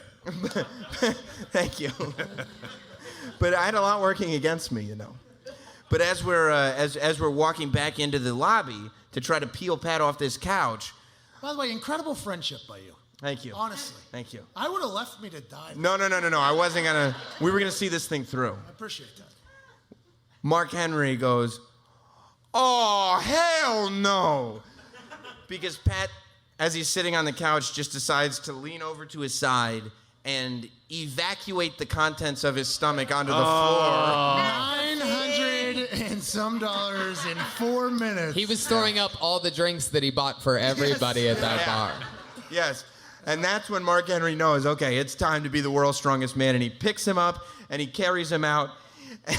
And the overnight desk guy goes, "Who's going to clean that up?" And Mark's like, "We got to go." And we walked out. And the bow on this entire experience was we walk out and Pat's got to finish what he started. So he's dry heaving on the sidewalk, hands on knees, making a scene. He's being loud and everything. It's just he's not in great shape. Mark's over there. He's trying to call the Uber. I'm just clearly being observant. Yeah, of course. And people are walking by and looking at Pat like, "Oh, of course, I have to deal with this in New York. This is disgusting, blah, blah, blah." This couple walks by. They look at Pat. They're just disgusted. They're trying to avoid eye contact, but they can't not look. And as they're trying to avoid eye contact, they go, "Oh, are you Mark Henry?" It's a magical moment for them. And they got to meet the world's strongest man. But And this recollection, ladies and gentlemen, is why it sucks to have sober friends. Touche. Amen. Because otherwise I'm in it with you. One of my favorite drunk moments is Corey Graves texting me. We're in Los Angeles. That he's in a cab. I don't know where he's going, but Neither did I. apparently the IRS is hot on his trail. I somehow... It was a I'm wild, not manic great at public 30 transportation. I grew up in Pittsburgh where we had taxis. We didn't have like a public transportation system, so it's still all kind of new to me. I live kind of near New York, and I'm still a taxi guy, maybe Uber. So when I'm in LA, I'm in a goddamn different country. It's a frenzy. I had went out and had myself a time, and I decided I was going to be responsible and go home, except I couldn't figure out how to do that. Happens. By the way, happens. I asked him to send me his PIN like 45 times. He didn't know what that meant. I said, I was I like, have no legit idea what concerned for that his means. well-being. I ended up, I accidentally decided to do an Uber ride share. Now he's frugal. Which, as a drunken human being, you don't ever want to do. And I ended up with the two worst women on the West Coast in the back seat, arguing. I don't even remember why, but we were just not getting along. It was very, very, very contentious. And somehow I decided that at that point the IRS was after me, which they may or may not be. I don't know. But at that point I was convinced. And somehow I ended up back in my hotel room, and I looked through my text messages the next morning, as you often do, and they were all to Renee. And she had repeatedly kept saying, "Where are you? I'll come get you. Where are you? Send me a pin." I was trying to be nice. "I don't know what that means." "What do you mean a pin?" "I have no clue where I'm at." "I am everywhere." Those were legit answers. I'm everywhere. I'm like, what the Well, we should quit. We should quit. I mean, just the business as a whole. I Like, see, it's not going to I get any see. better than this. Just stop. People show up to listen to us talk shit. It's not going to be any better. This is the pinnacle. Tony's the only one that's actually done it right. I'm having fun. This is like if Fire Festival actually happened. Let's go. Hey, if having you a need blast. some water, send me in, cuz. It's that time of the evening for me to ask people, pass away. Tony, what's your favorite Royal Rumble? This actually is a wrestling show. That one's easy for me, actually. I'm a massive Ric Flair fan. 19. above everybody and everything. I even married a woman named Charlotte, and one of the main reasons why is because he has a daughter She was named also his Charlotte. daughter. It was Right. weird. It's a lot. And I'm just, that's it. So Ric 92. Flair, 92. 92. Ric Flair bad wins the guy title. all the way through. Bad guy through his final promo, just celebrating. He With looked a like tear a guy in my eye. He looked like a guy that was about to go have the time of his life. And he's probably about to spend $900 at a bar buying everybody drinks. He just won No the Royal problem. Rumble. Relax. And, it's just Ric Flair all the way. Anytime I ever see him, hear his music, even if it's just for a second, I lose my goddamn mind. I bend at the knee for Ric Flair. Well, let's see how you feel after this. Goddamn Psycho Sid. By the way, Justice how confusing was this to see Hulk Hogan get so butthurt that he tried to eliminate Sid? He's supposed to be a hero. Sid's not even mad at him.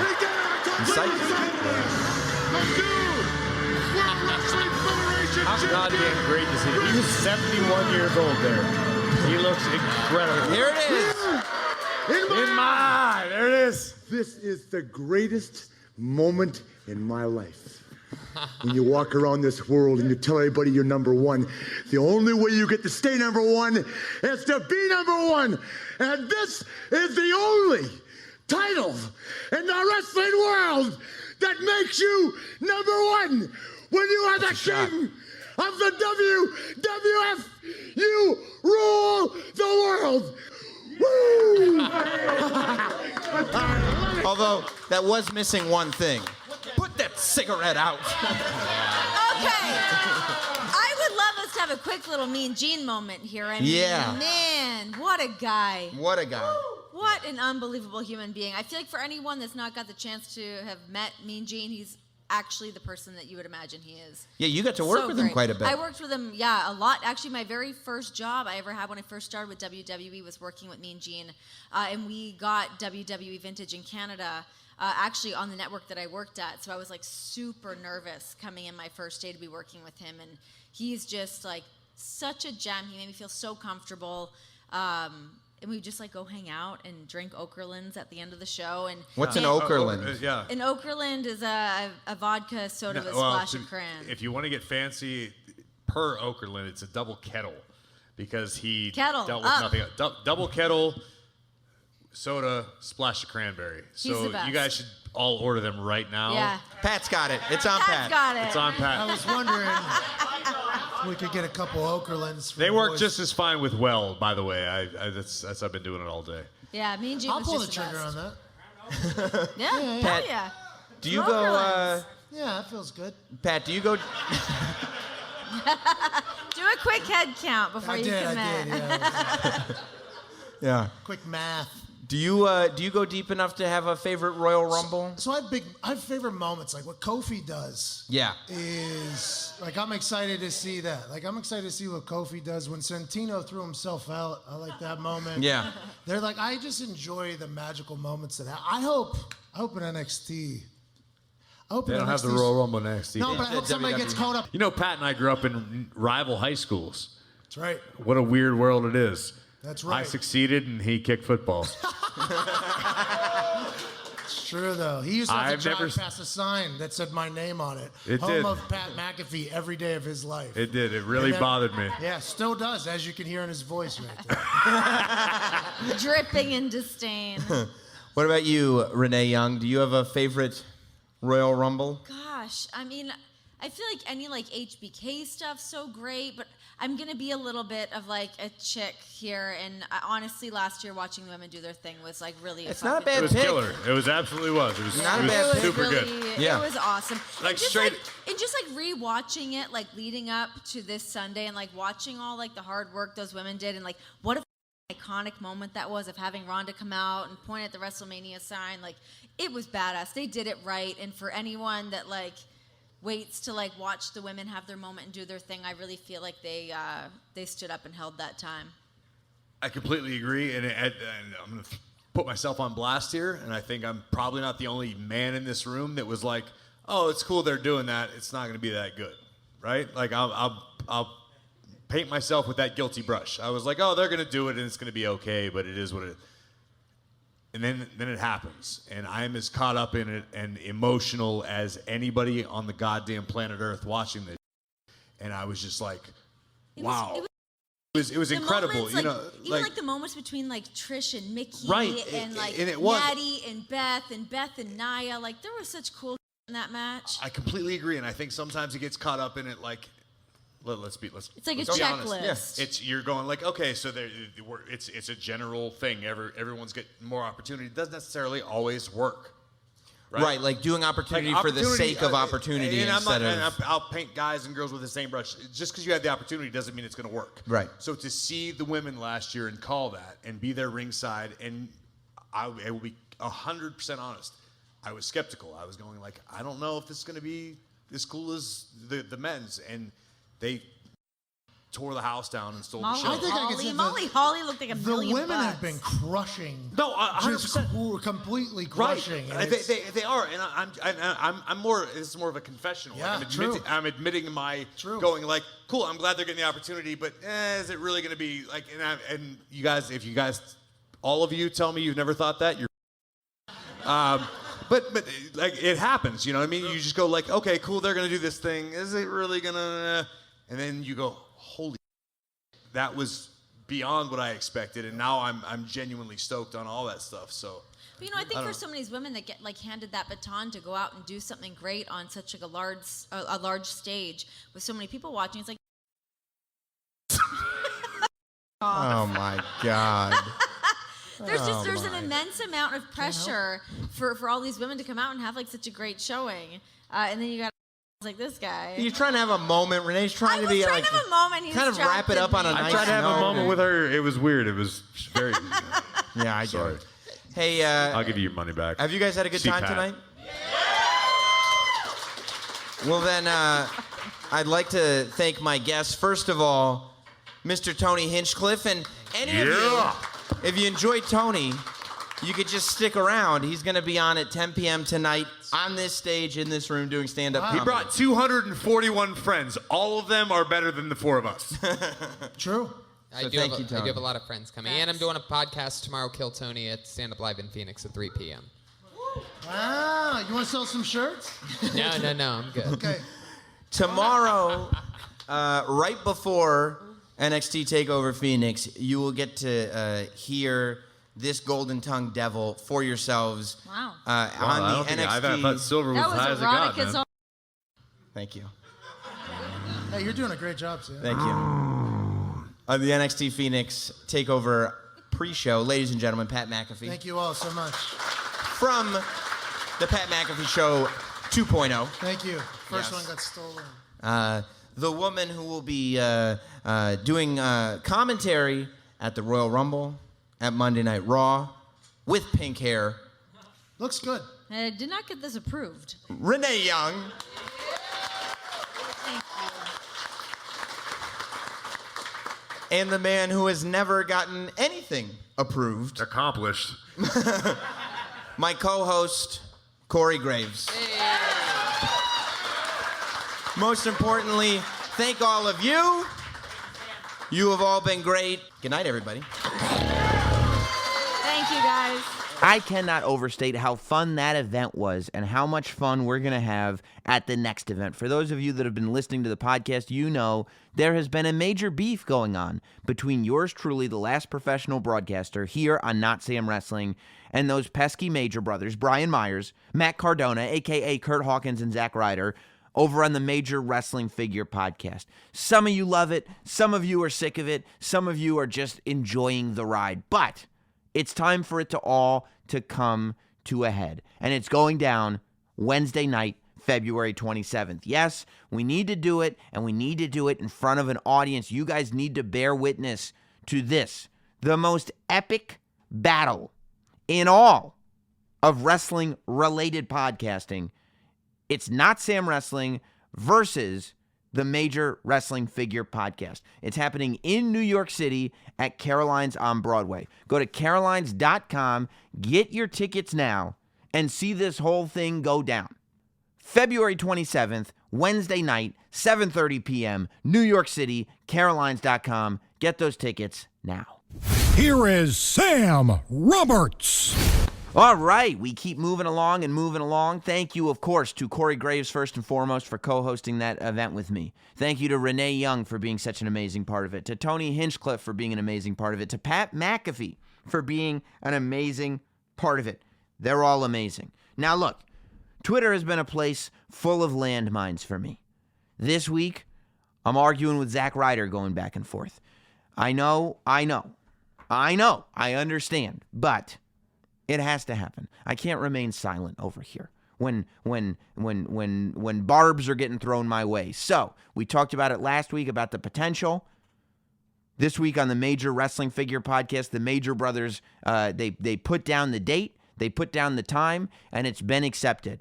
Caroline's on Broadway, February 27th, Wednesday night, 7:30 p.m. It's Notsam Wrestling. It's the Major Wrestling Figure Podcast. We squash the beef, and we do it in front of all of you. Get your tickets now at Carolines.com. You're not going to want to miss it. Now, something that I know a lot of you didn't miss was the NXT TakeOver kickoff show. Now, I don't want to dwell on this, which is why it's not a part of the State of Wrestling, because this isn't the Not Sam Wrestling, let's talk about what Sam Roberts did on wrestling podcast. This is the Not Sam Wrestling podcast, where our mission is to talk about what's going on in the world of wrestling. But the fact is that Sam Roberts became a trending topic on Saturday night because of what I said about Bianca Belair on the NXT TakeOver kickoff show. So a lot of people have a lot of opinions about it. A lot of people upset. A lot of people agree. A lot of people don't agree. A lot of accusations being thrown my way. Look, WWE brings me to those, invites me to those kickoff shows, and they ask me to give my opinion on things.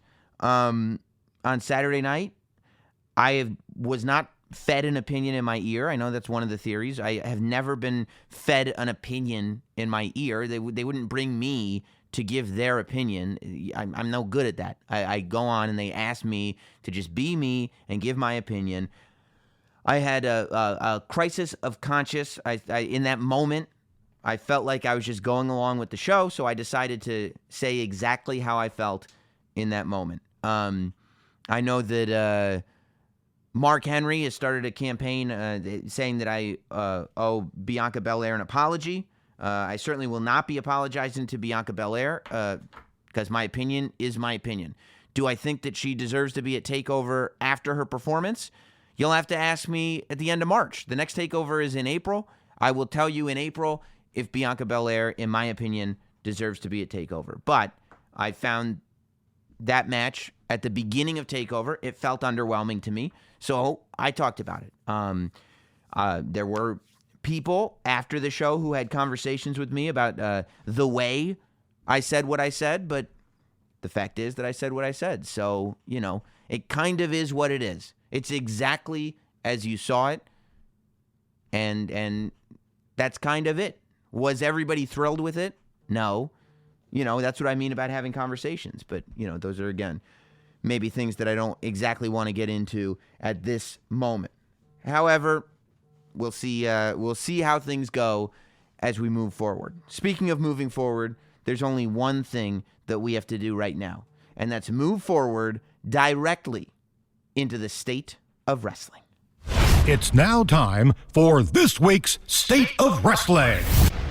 Yes, it is. Once again, welcome to the State of Wrestling here on Not Sam Wrestling. I hope you're someplace warm, enjoying this away from the polar vortex that is scooping up a lot of the United States right now. Not Phoenix, though. Oh, my God, was it beautiful. We're going down the top 5 stories of the week in the world of professional wrestling that we haven't covered yet here today. I mean, so much going on. As I said at the top of the podcast, WrestleMania season is coming in like a lion, and it just feels like every day there's new news, especially coming out of WWE. Let's start with it. The top 5 stories. We start with story number 5, and this week, this is more about, I consider this story number 5 because I want to start the conversation here.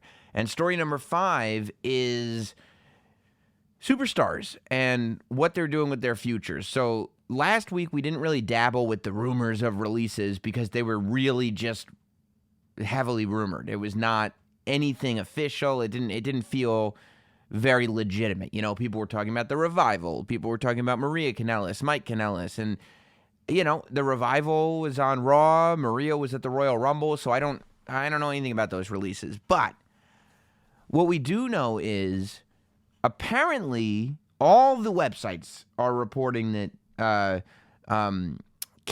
Hideo Itami is getting his release from WWE, and WWE posted a statement this week after a whole bunch of wrestling websites posted that Dean Ambrose was not going to be re-signing.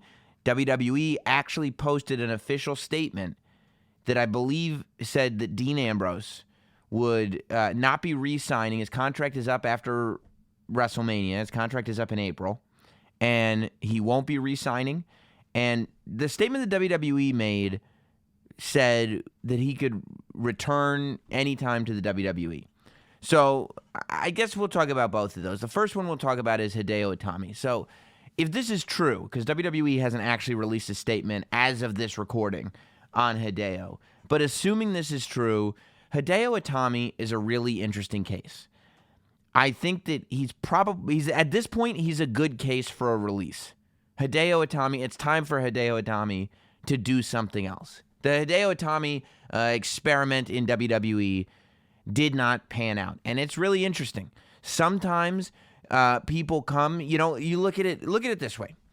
I was at the NXT TV taping when Hideo Itami made his debut. It was the same TV tapings when Finn Balor made his debut. And when Hideo Itami made his debut, it said Kenta on the video screen because that's what he had wrestled as in Japan. First big Japanese signing, by the way, was Kenta, who became, the text morphed away, it became Hideo Itami. Prince Devitt came out. Do you remember? Remember Prince Devitt? Prince Devitt came out, the text morphed away on the screen, and here's Finn Balor. Now you look at it, both people were actually wrestling at the Royal Rumble pay-per-view. Hideo Itami was both unsuccessfully, both in title matches. Hideo Itami, of course, not able to win the Cruiserweight Championship in the 205 Live 4-way on the pre-show, and Finn Balor, of course, with the Brock Lesnar match, who was also unsuccessful, but I would say Finn Balor's match, slightly higher profile. Look, Hideo Itami came in with a ton of buzz. I was super excited when Hideo Itami got to NXT.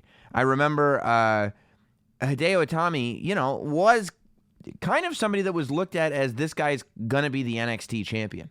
This was at a time when NXT wasn't about, you know, signing indie guys with a whole bunch of buzz necessarily. This is a time before takeovers meant that somebody was going to be showing up in the front row, and it was whoever the hottest guy from PWG or Evolve or any of those promotions were.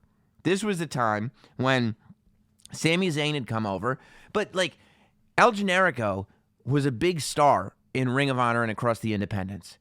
And he comes to NXT, they make him take his mask off, change his gimmick, change his name, do not even reference the fact that he ever wrestled as that character.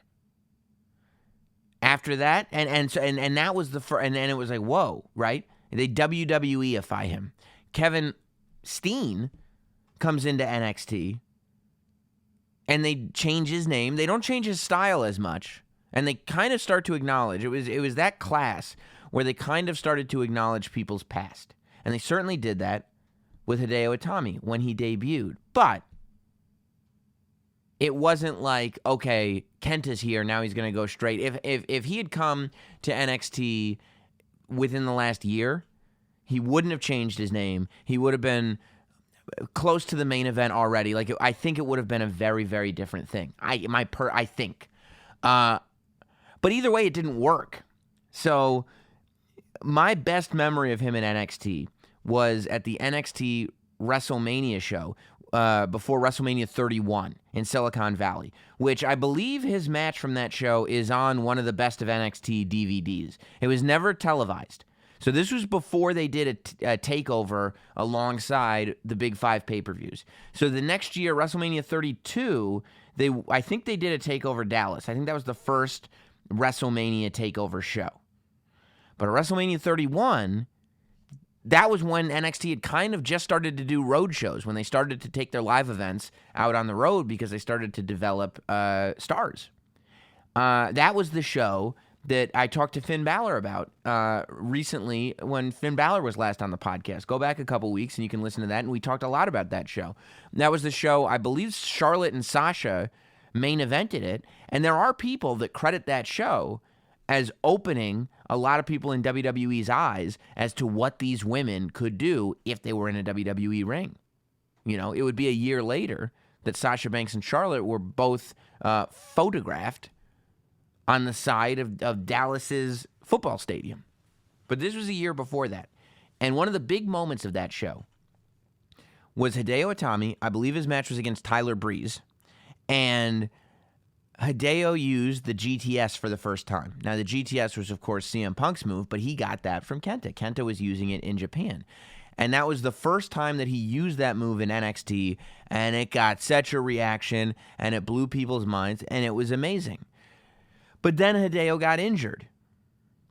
And then he came back a while later, and during the time that he was injured, that was the rise of Finn Balor and the rise of Kevin Owens and the changing of what NXT was. And what happened was, after his injury, Hideo had lost all the buzz that he had come into NXT with. And NXT had become a place where you expected to have that buzz. Instead, because he wasn't really able to establish a foundation in NXT before he was injured, when he came back from his injury, it was like he had a blank slate, which isn't really fair because of the career he had before he got to NXT. But regardless, he came in with a blank slate, wasn't really clear what was going to happen with Hideo. And then he got injured again. And it's like, okay. And then he pops up on 205 Live, and he might have gotten injured again. I don't know. But a lot of people at this point lost track of Hideo Itami. Look, in a business like wrestling, it's not the nicest thing in the world to say that somebody is injury prone or use that against somebody. And I don't even know if it's using it against somebody. But you have to trust that people are going to be able to stay healthy. And if Hideo Itami is on a run right now where he gets injured every year or so, you know, it's going to be really difficult to build any momentum for this guy. Maybe at this moment, Hideo's best path is to not work a WWE schedule. Maybe at this moment, it's not even the schedule. Maybe he just had a string of bad luck, and he's got to go and rebuild that buzz. Because his chain of injuries in the WWE made people forget about the buzz that he came into the company with. And it didn't allow him to build any buzz within WWE. So what happens after his injury is he's lost nobody cares. And I mean, that's what happened. That's the story of Hideo Itami in the WWE. You know, I think it could be interesting if Kenta goes to Japan and starts to rebuild what he was putting together over there, and all of a sudden becomes a very, very popular star in Japan. Who's to say he won't come back to NXT in a much larger capacity? But that's what would need to happen. At this point in his WWE career, it's just not clicking. And so I think that if Hideo Itami is getting released, it's the best thing possible for him. Now, this other news, and this is the one that people are speculating on, is Dean Ambrose. So there's so many ways to read into this Dean Ambrose thing. And it's caught everybody off guard. Because we just saw him at the Royal Rumble. We just saw him on Raw. He opened Raw. He cut an awesome promo with Triple H. He had a good match with Seth Rollins that he lost. And they were clearly starting something between him and Nia Jax. Nia Jax knocked him out of the ring. And he cut a promo for YouTube, I believe, talking about how he hopes that Nia Jax understands that was just an accident.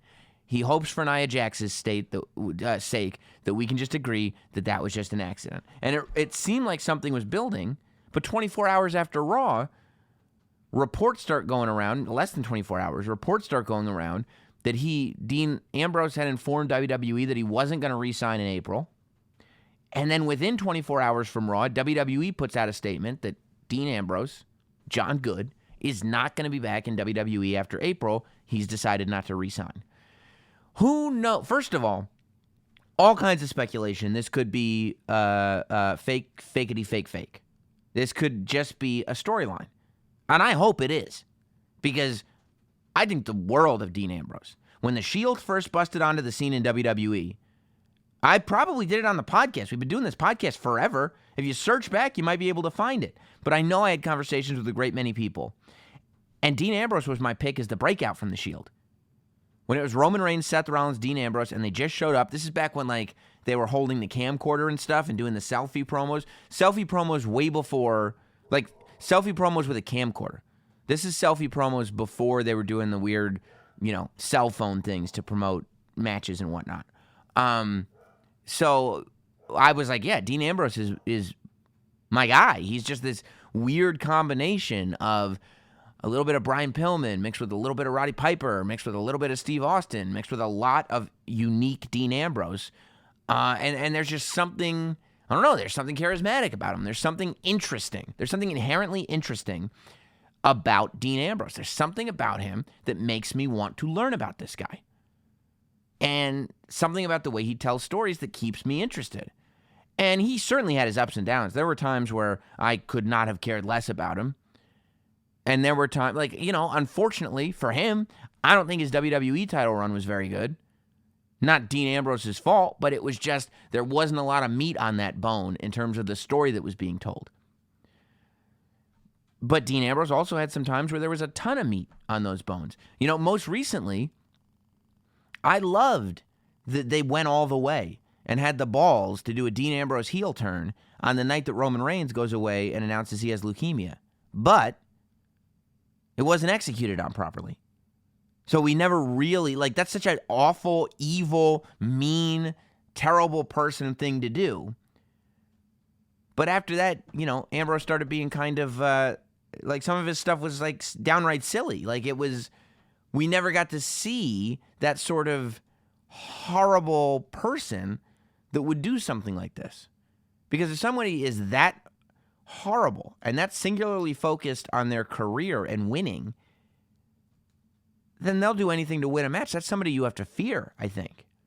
And I never felt that. I never felt that Seth Rollins had to fear Dean Ambrose. So, but I also thought that was just for the right now. I didn't sit there and go wow, Dean Ambrose is ruined because of this. I said, right now, this doesn't work for me, but, he's Dean Ambrose. He's talented to the moon. He'll be fine. If this is a storyline, if anybody's going to be able to pull it off, it's crazy Dean Ambrose, right? But I don't think it is a storyline. It doesn't feel like a storyline. It's weird. It's certainly worded differently than any other quote-unquote release, and it doesn't sound like he's being released. It just sounds like, WWE decided to go public with this because I guess the internet did. But it also kind of sounds like they're going to keep him off TV. To me, I read into that as to say, this is the explanation as to why you won't see Dean Ambrose anymore, but you're not going to see him anywhere because forget about a release in 90 days. He's ours until April, and we've got him on the bench until then. That's the way I read it, and I read the same statement as anybody else. So, and I mean, honestly, if we all know Ambrose is leaving, I don't know what you do with him on TV anyway. Usually when a superstar is leaving, I mean, look at the Goldberg-Brock Lesnar match from WrestleMania. New York took a big old crap on that match, and that's because everybody knew that Brock and Goldberg were both leaving, and nobody cared. Because there's no, what are we investing in? Nobody wanted to make the investment. So I don't know how you tell a story that people want to get invested in if you don't have Dean Ambrose sticking around. But I hope something happens. I know that there are people that want to see him go to AEW or want to see him go to Japan. And at the end of the day, whoever you are, I want people to do the things that make them happy. I didn't begrudge CM Punk when he left to go do UFC. I wouldn't begrudge Dean Ambrose for leaving. I don't begrudge Hideo for leaving. None of that, nothing like that. But for me as a fan, WWE is what I like to watch. I want to see Cody Rhodes and the Young Bucks and Kenny Omega go to WWE. I want to see Dean Ambrose stay in WWE. I want to see CM Punk come back to WWE. Like, that's my favorite thing. I've always made that clear. So, selfishly, I want Dean Ambrose to either announce that this is a big ruse, and then it's like, that's awesome because this was real life, and clearly the internet was tricked, or I want Dean Ambrose to change his mind between now and April, sign a new contract, and stick around for a while just because, I like Dean Ambrose. I like WWE. But Dean Ambrose is also young enough that if he were to go and leave and do kind of what Hideo Itami has to do, build a stronger and stronger buzz for himself, and then come back to WWE and be like, look, now the whole world, you brought me to a certain level, right? WWE took somebody who was at the Jon Moxley level and put him at the Dean Ambrose level. Now it's up to Dean Ambrose to make Jon Moxley, or whatever his name is going to be post-WWE, if that's happening, make that even bigger than Dean Ambrose so that he can come back and go like, okay, let's finish what we started. Because I would like to finish what we started. Again, my hope is that the whole thing is fake, and if not, that he just decides for whatever reason to stick around. He was at the Rumble. He got eliminated. Let's talk about the Rumble. So the Rumble, one of the headlines coming out of it was too long. People thought that the Royal Rumble, this is story number 4, the Royal Rumble. People thought it was too long. It was. It was really long. I'm never one to complain about shows being too long. I guess because I don't know, because when I go to a restaurant and they give me a giant plate of food, I don't go like, this is way too much. I go like, okay, I'm just going to eat what I want. I'll put the rest in a doggy bag for later. If I only want 2 hours of Royal Rumble, I'll turn it off. It starts at 7. I'll turn it off at 9. Tomorrow, I'll have another, whatever it was, 17 hours to watch. So I just don't complain about having too much of something. But that said, I get wanting to sit there and watch it all in live. You want to watch these shows live. And there is something where you're watching your second Royal Rumble. You've been tuned in since the kickoff show. And you're almost going like, okay, like as much stuff is happening here, it does feel like it's taking a long time. I think 4 hours for these dual-branded shows have become that money spot. I don't mind a long kickoff show. Because really, it's just promoting the thing, the pay-per-view. I mean, the Super Bowl kickoff show is 19 hours. So I don't mind a long kickoff show. Just don't tune into the whole kickoff show if you don't want to see all of it. Really, the pay-per-view starts when the pay-per-view is advertised to start. You don't, watch the kickoff show if you want. I mean, if it's a 2-hour kickoff show, the first match isn't happening until like 40 minutes in anyway. So if you turn on the kickoff show when the kickoff show begins, you're looking for a long night of wrestling. I think 4 hours from the top of the pay-per-view to the end is the money spot. There was a time when that was really long, but I think that now that the WWE is in the spirit of these dual-branded pay-per-views, they have figured out a good way and a good pacing for a 4-hour show that starts at 7 East Coast, ends at 11 East Coast. I think that's the money spot. I think it's when you realize you're 3 hours in and you've got 2 championship matches and a Royal Rumble still to go, and you go, oh my God, we're not leaving anytime soon. That's when this is a long show kicks in. So, I don't think it's quite as dramatic, and I also don't think it's as big of a flaw. Like, I'd rather have a longer show than a shorter show.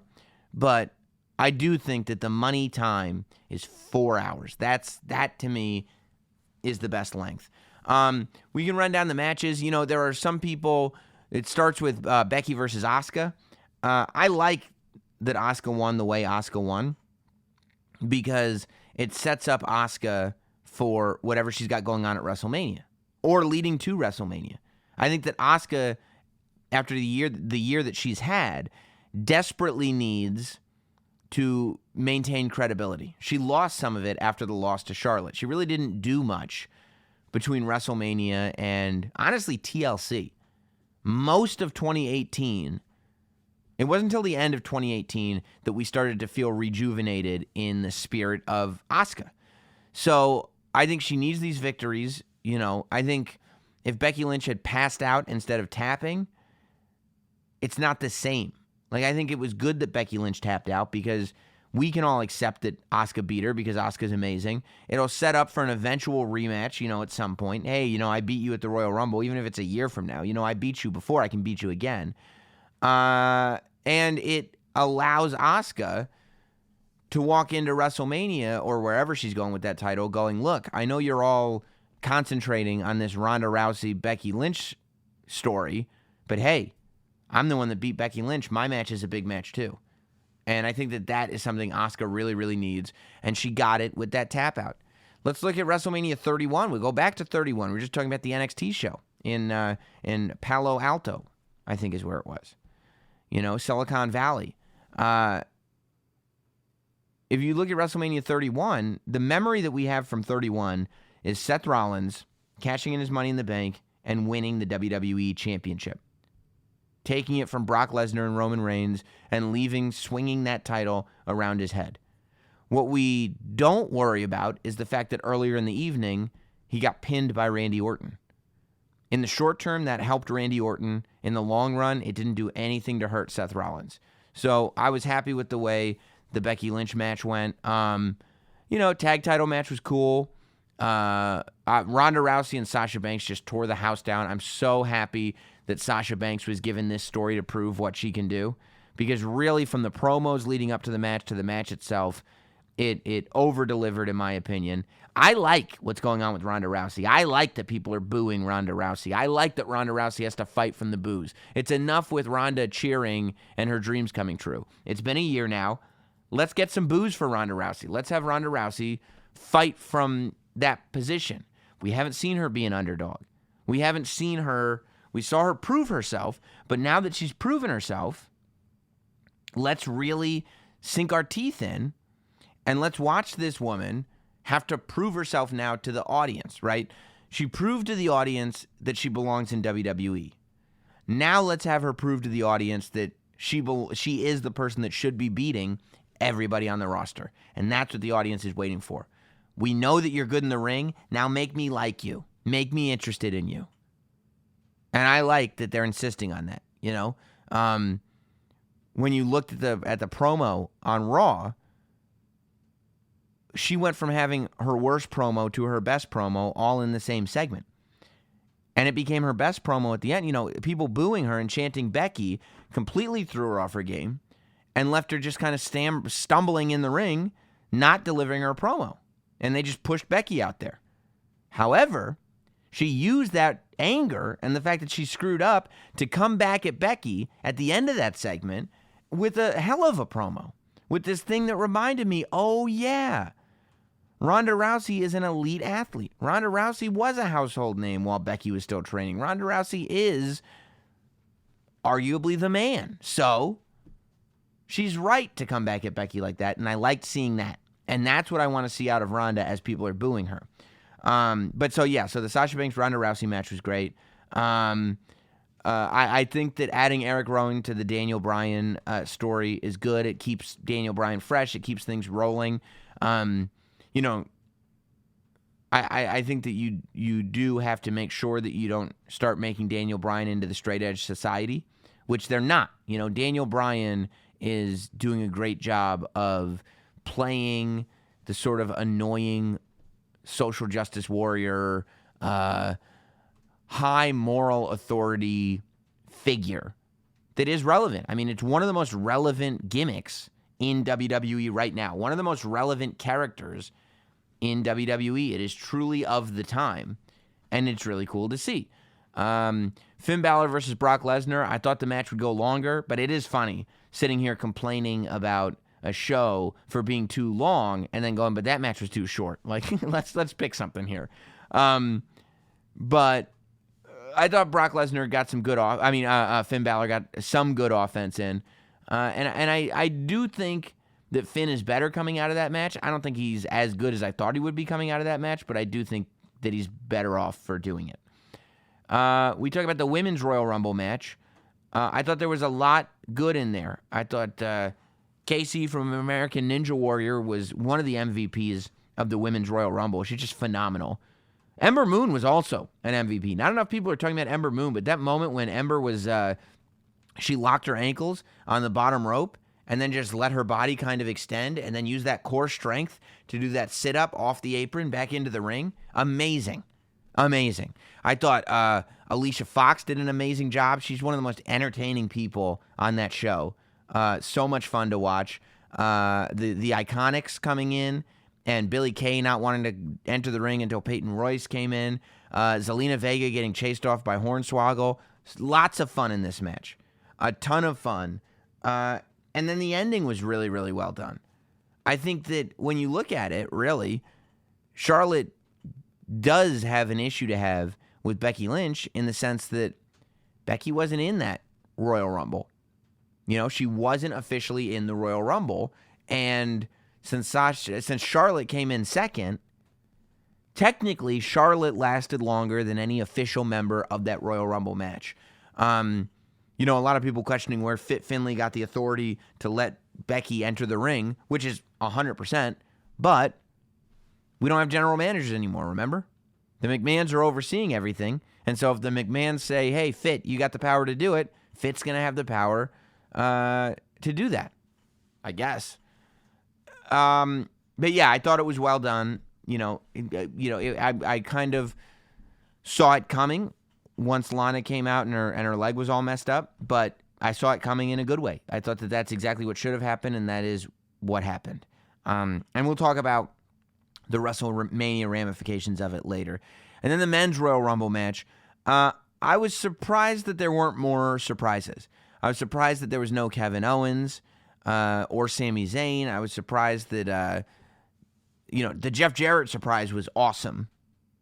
But no real other legends, no other big names. I was glad that Pete Dunne, Gargano, and Aleister Black were in it, for sure. And, I guess the most controversial moment of that whole match was Nia Jax. I enjoyed the Nia Jax thing. I think that it's empowering that you have Nia Jax coming in and we're led to believe that Nia Jax is the toughest woman on the roster. If she's that tough and the women's division is so great, she should be as tough as the men, And I think that Nia Jax is the right person to try some of this intergender wrestling stuff with, just because she's the irresistible force. I'm interested to see if they want to go all the way with this. If the thought is, because she took that RKO, and she took that super kick from Dolph, and she took that 619, and she eliminated Mustafa Ali. And Randy Orton on SmackDown this week, looking at Mustafa Ali and saying, didn't you get eliminated by a girl? Them's fighting words. I wouldn't be against seeing Nia Jax versus Randy Orton at WrestleMania. I kind of think that it would be a ballsy choice for sure. I'm interested to see how far WWE is going to go on this, because for a while it looked like they would never do an intergender thing again. But I'm interested to see if that is something they're experimenting with and considering for WrestleMania. For one, I'm behind it, and I would have this conversation with anybody. I think it's a cool idea.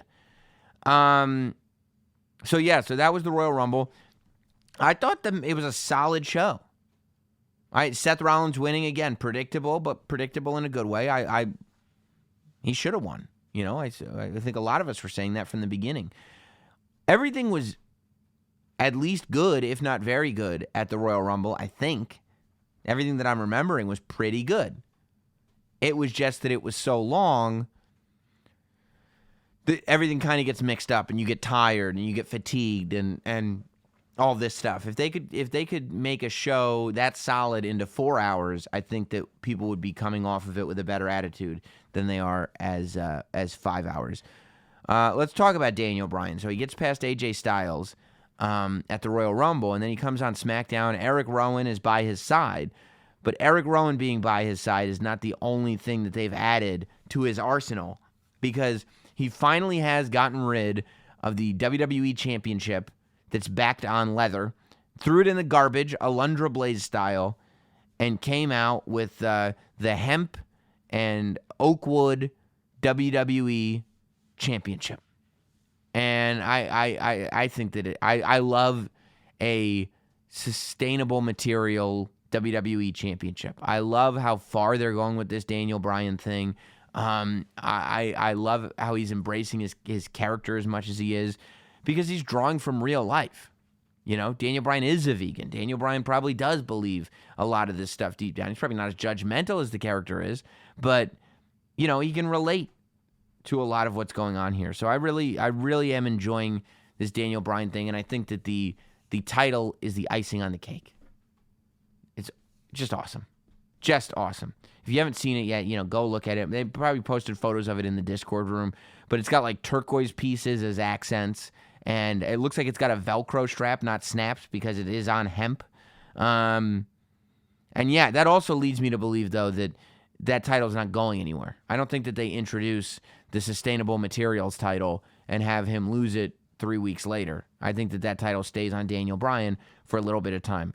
Which brings us into story number 2, and those are the matches that we have announced for Elimination Chamber, the next pay-per-view that's in 3 weeks. Now, some people were wondering where Asuka was on SmackDown, and she wasn't on the show.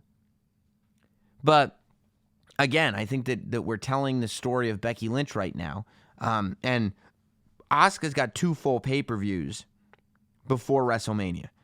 You know, I think that, we'll get into WrestleMania when we get into WrestleMania. The Elimination Chamber matches that have been announced are, of course, the Women's Tag Team Championship Elimination Chamber match. If I remember correctly, Sasha Banks and Bayley are in it. The Riot Squad is in it. Tamina and Nia Jax are in it. And then I think next week we go through for SmackDown for the Elimination Chamber match participants. But it'll be 6 teams, and the winner will get the WWE Women's Tag Team Championships, be the first ones. I think that's perfect. You kill 2 birds with 1 stone. You get to name the champions. You don't have to do it tournament style. 3 birds, actually. And you get to have a women's Elimination Chamber match with a whole new spin on it, a whole new context, which I like.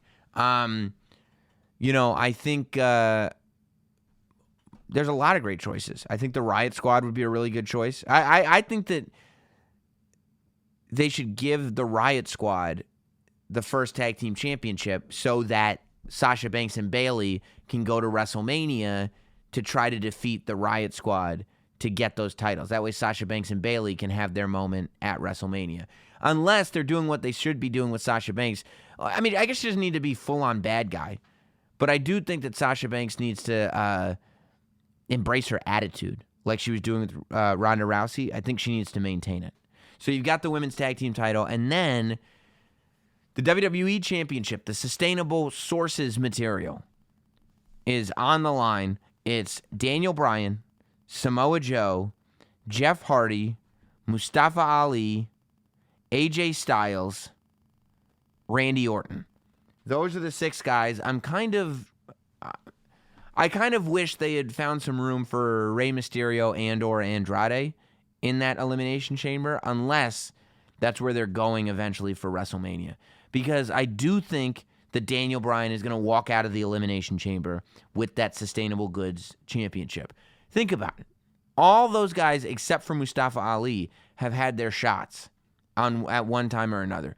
Jeff Hardy hasn't really had any major WWE title shots since coming back a couple of years ago, but Samoa Joe's had a ton of title shots.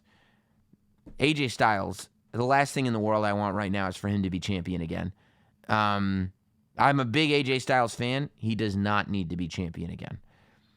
Randy Orton, you know, we've seen him as champion 100 times. It could happen again, but hopefully not.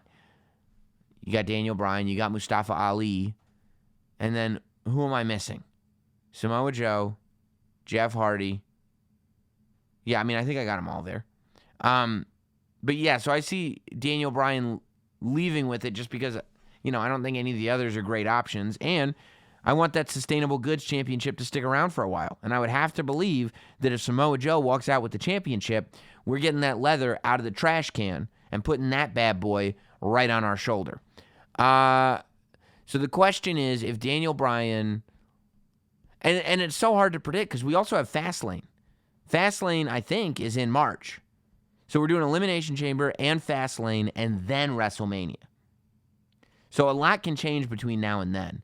But I still, man, I kind of like the idea of doing a Rey Mysterio, Daniel Bryan WrestleMania match. Unless you're going to do Andrade Rey Mysterio with some kind of amazing stipulation at WrestleMania, I like the idea of Rey Mysterio versus Daniel Bryan. And that would be a reason to not have Rey Mysterio in the Elimination Chamber match, is so that when it comes time to face Daniel Bryan, it's something fresh and something we haven't done before and something that we'll save for WrestleMania. Maybe you have Andrade versus Rey Mysterio at Fastlane to determine who the number one contender will be, and then Rey Mysterio wins that way, and that way we have our Andrade Rey Mysterio match. We have an acknowledgement that Andrade is WWE Championship material, and we still get to a match between Daniel Bryan and Rey Mysterio. I think that I would have to believe, because it's going to come up on us real quick. I think Elimination Chamber is only... Is it only... Yeah, it's only like 2 weeks from Sunday, I think. 31, 1, 2, 14... Yeah, it's 2 weeks from Sunday. So, they've only got 2 Raws and 2 SmackDowns. So, clearly next week on Raw and SmackDown, we're really going to start to fill out the card.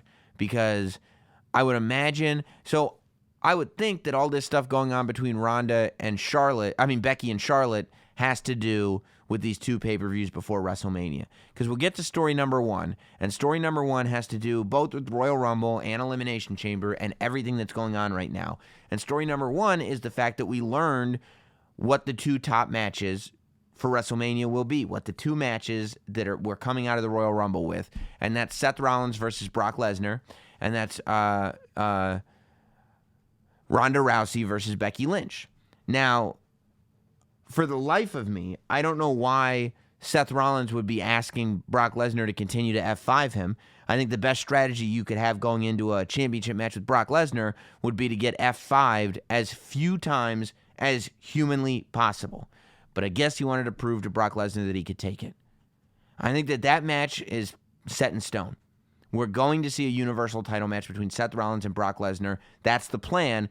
And everything that happens between Brock and Seth for the next 60 days or so is going to be all about what is leading to WrestleMania. Clearly, Seth is going to wrestle on the 2 pay-per-views, I would imagine, leading to WrestleMania. Brock might wrestle at one of them, but I wouldn't be surprised if he does not.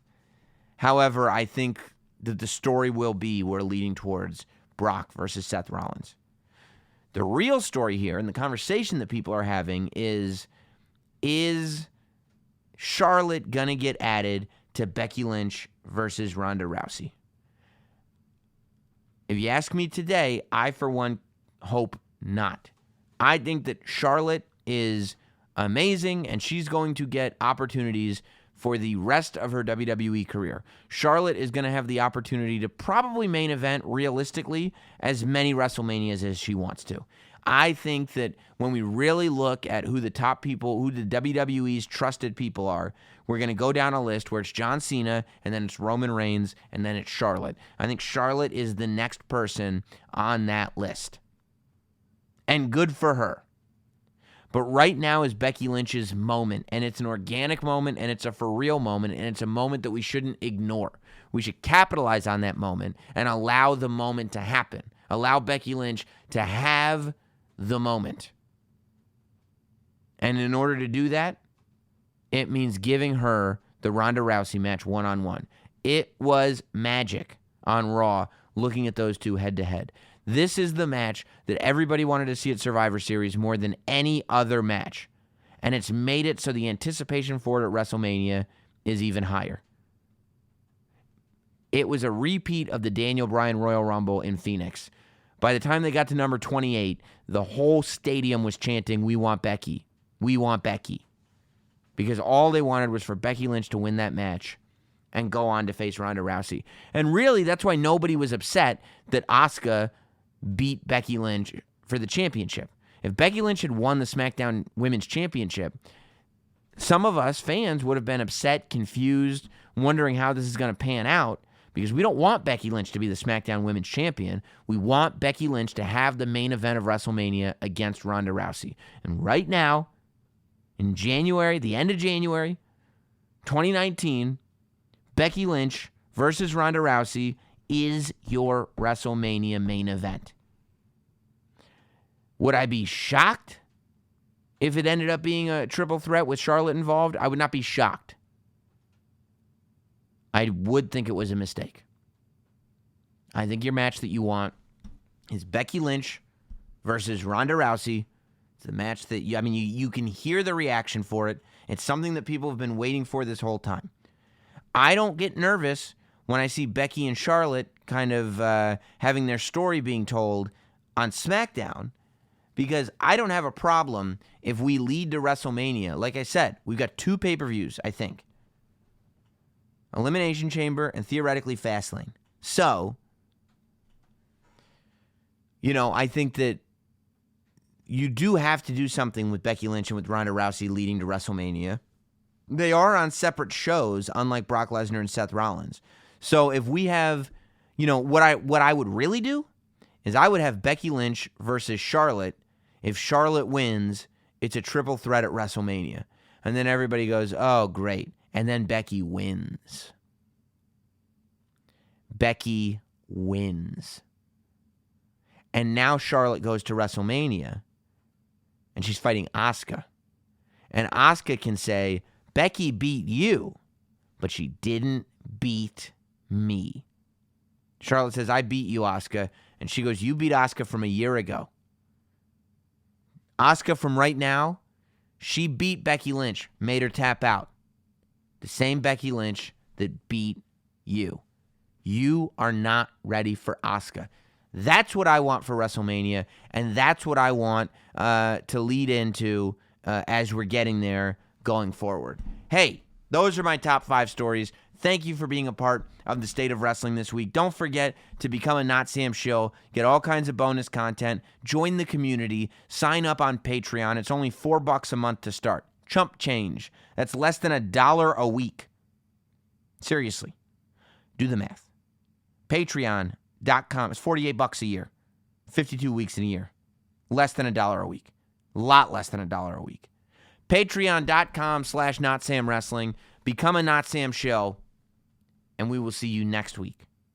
Right here on the State of Wrestling. Inside Notsam Wrestling. Goodbye, everybody. Thanks for listening. Follow at Notsam on Twitter, Instagram, Facebook, and YouTube. Rate, review, and subscribe. This has been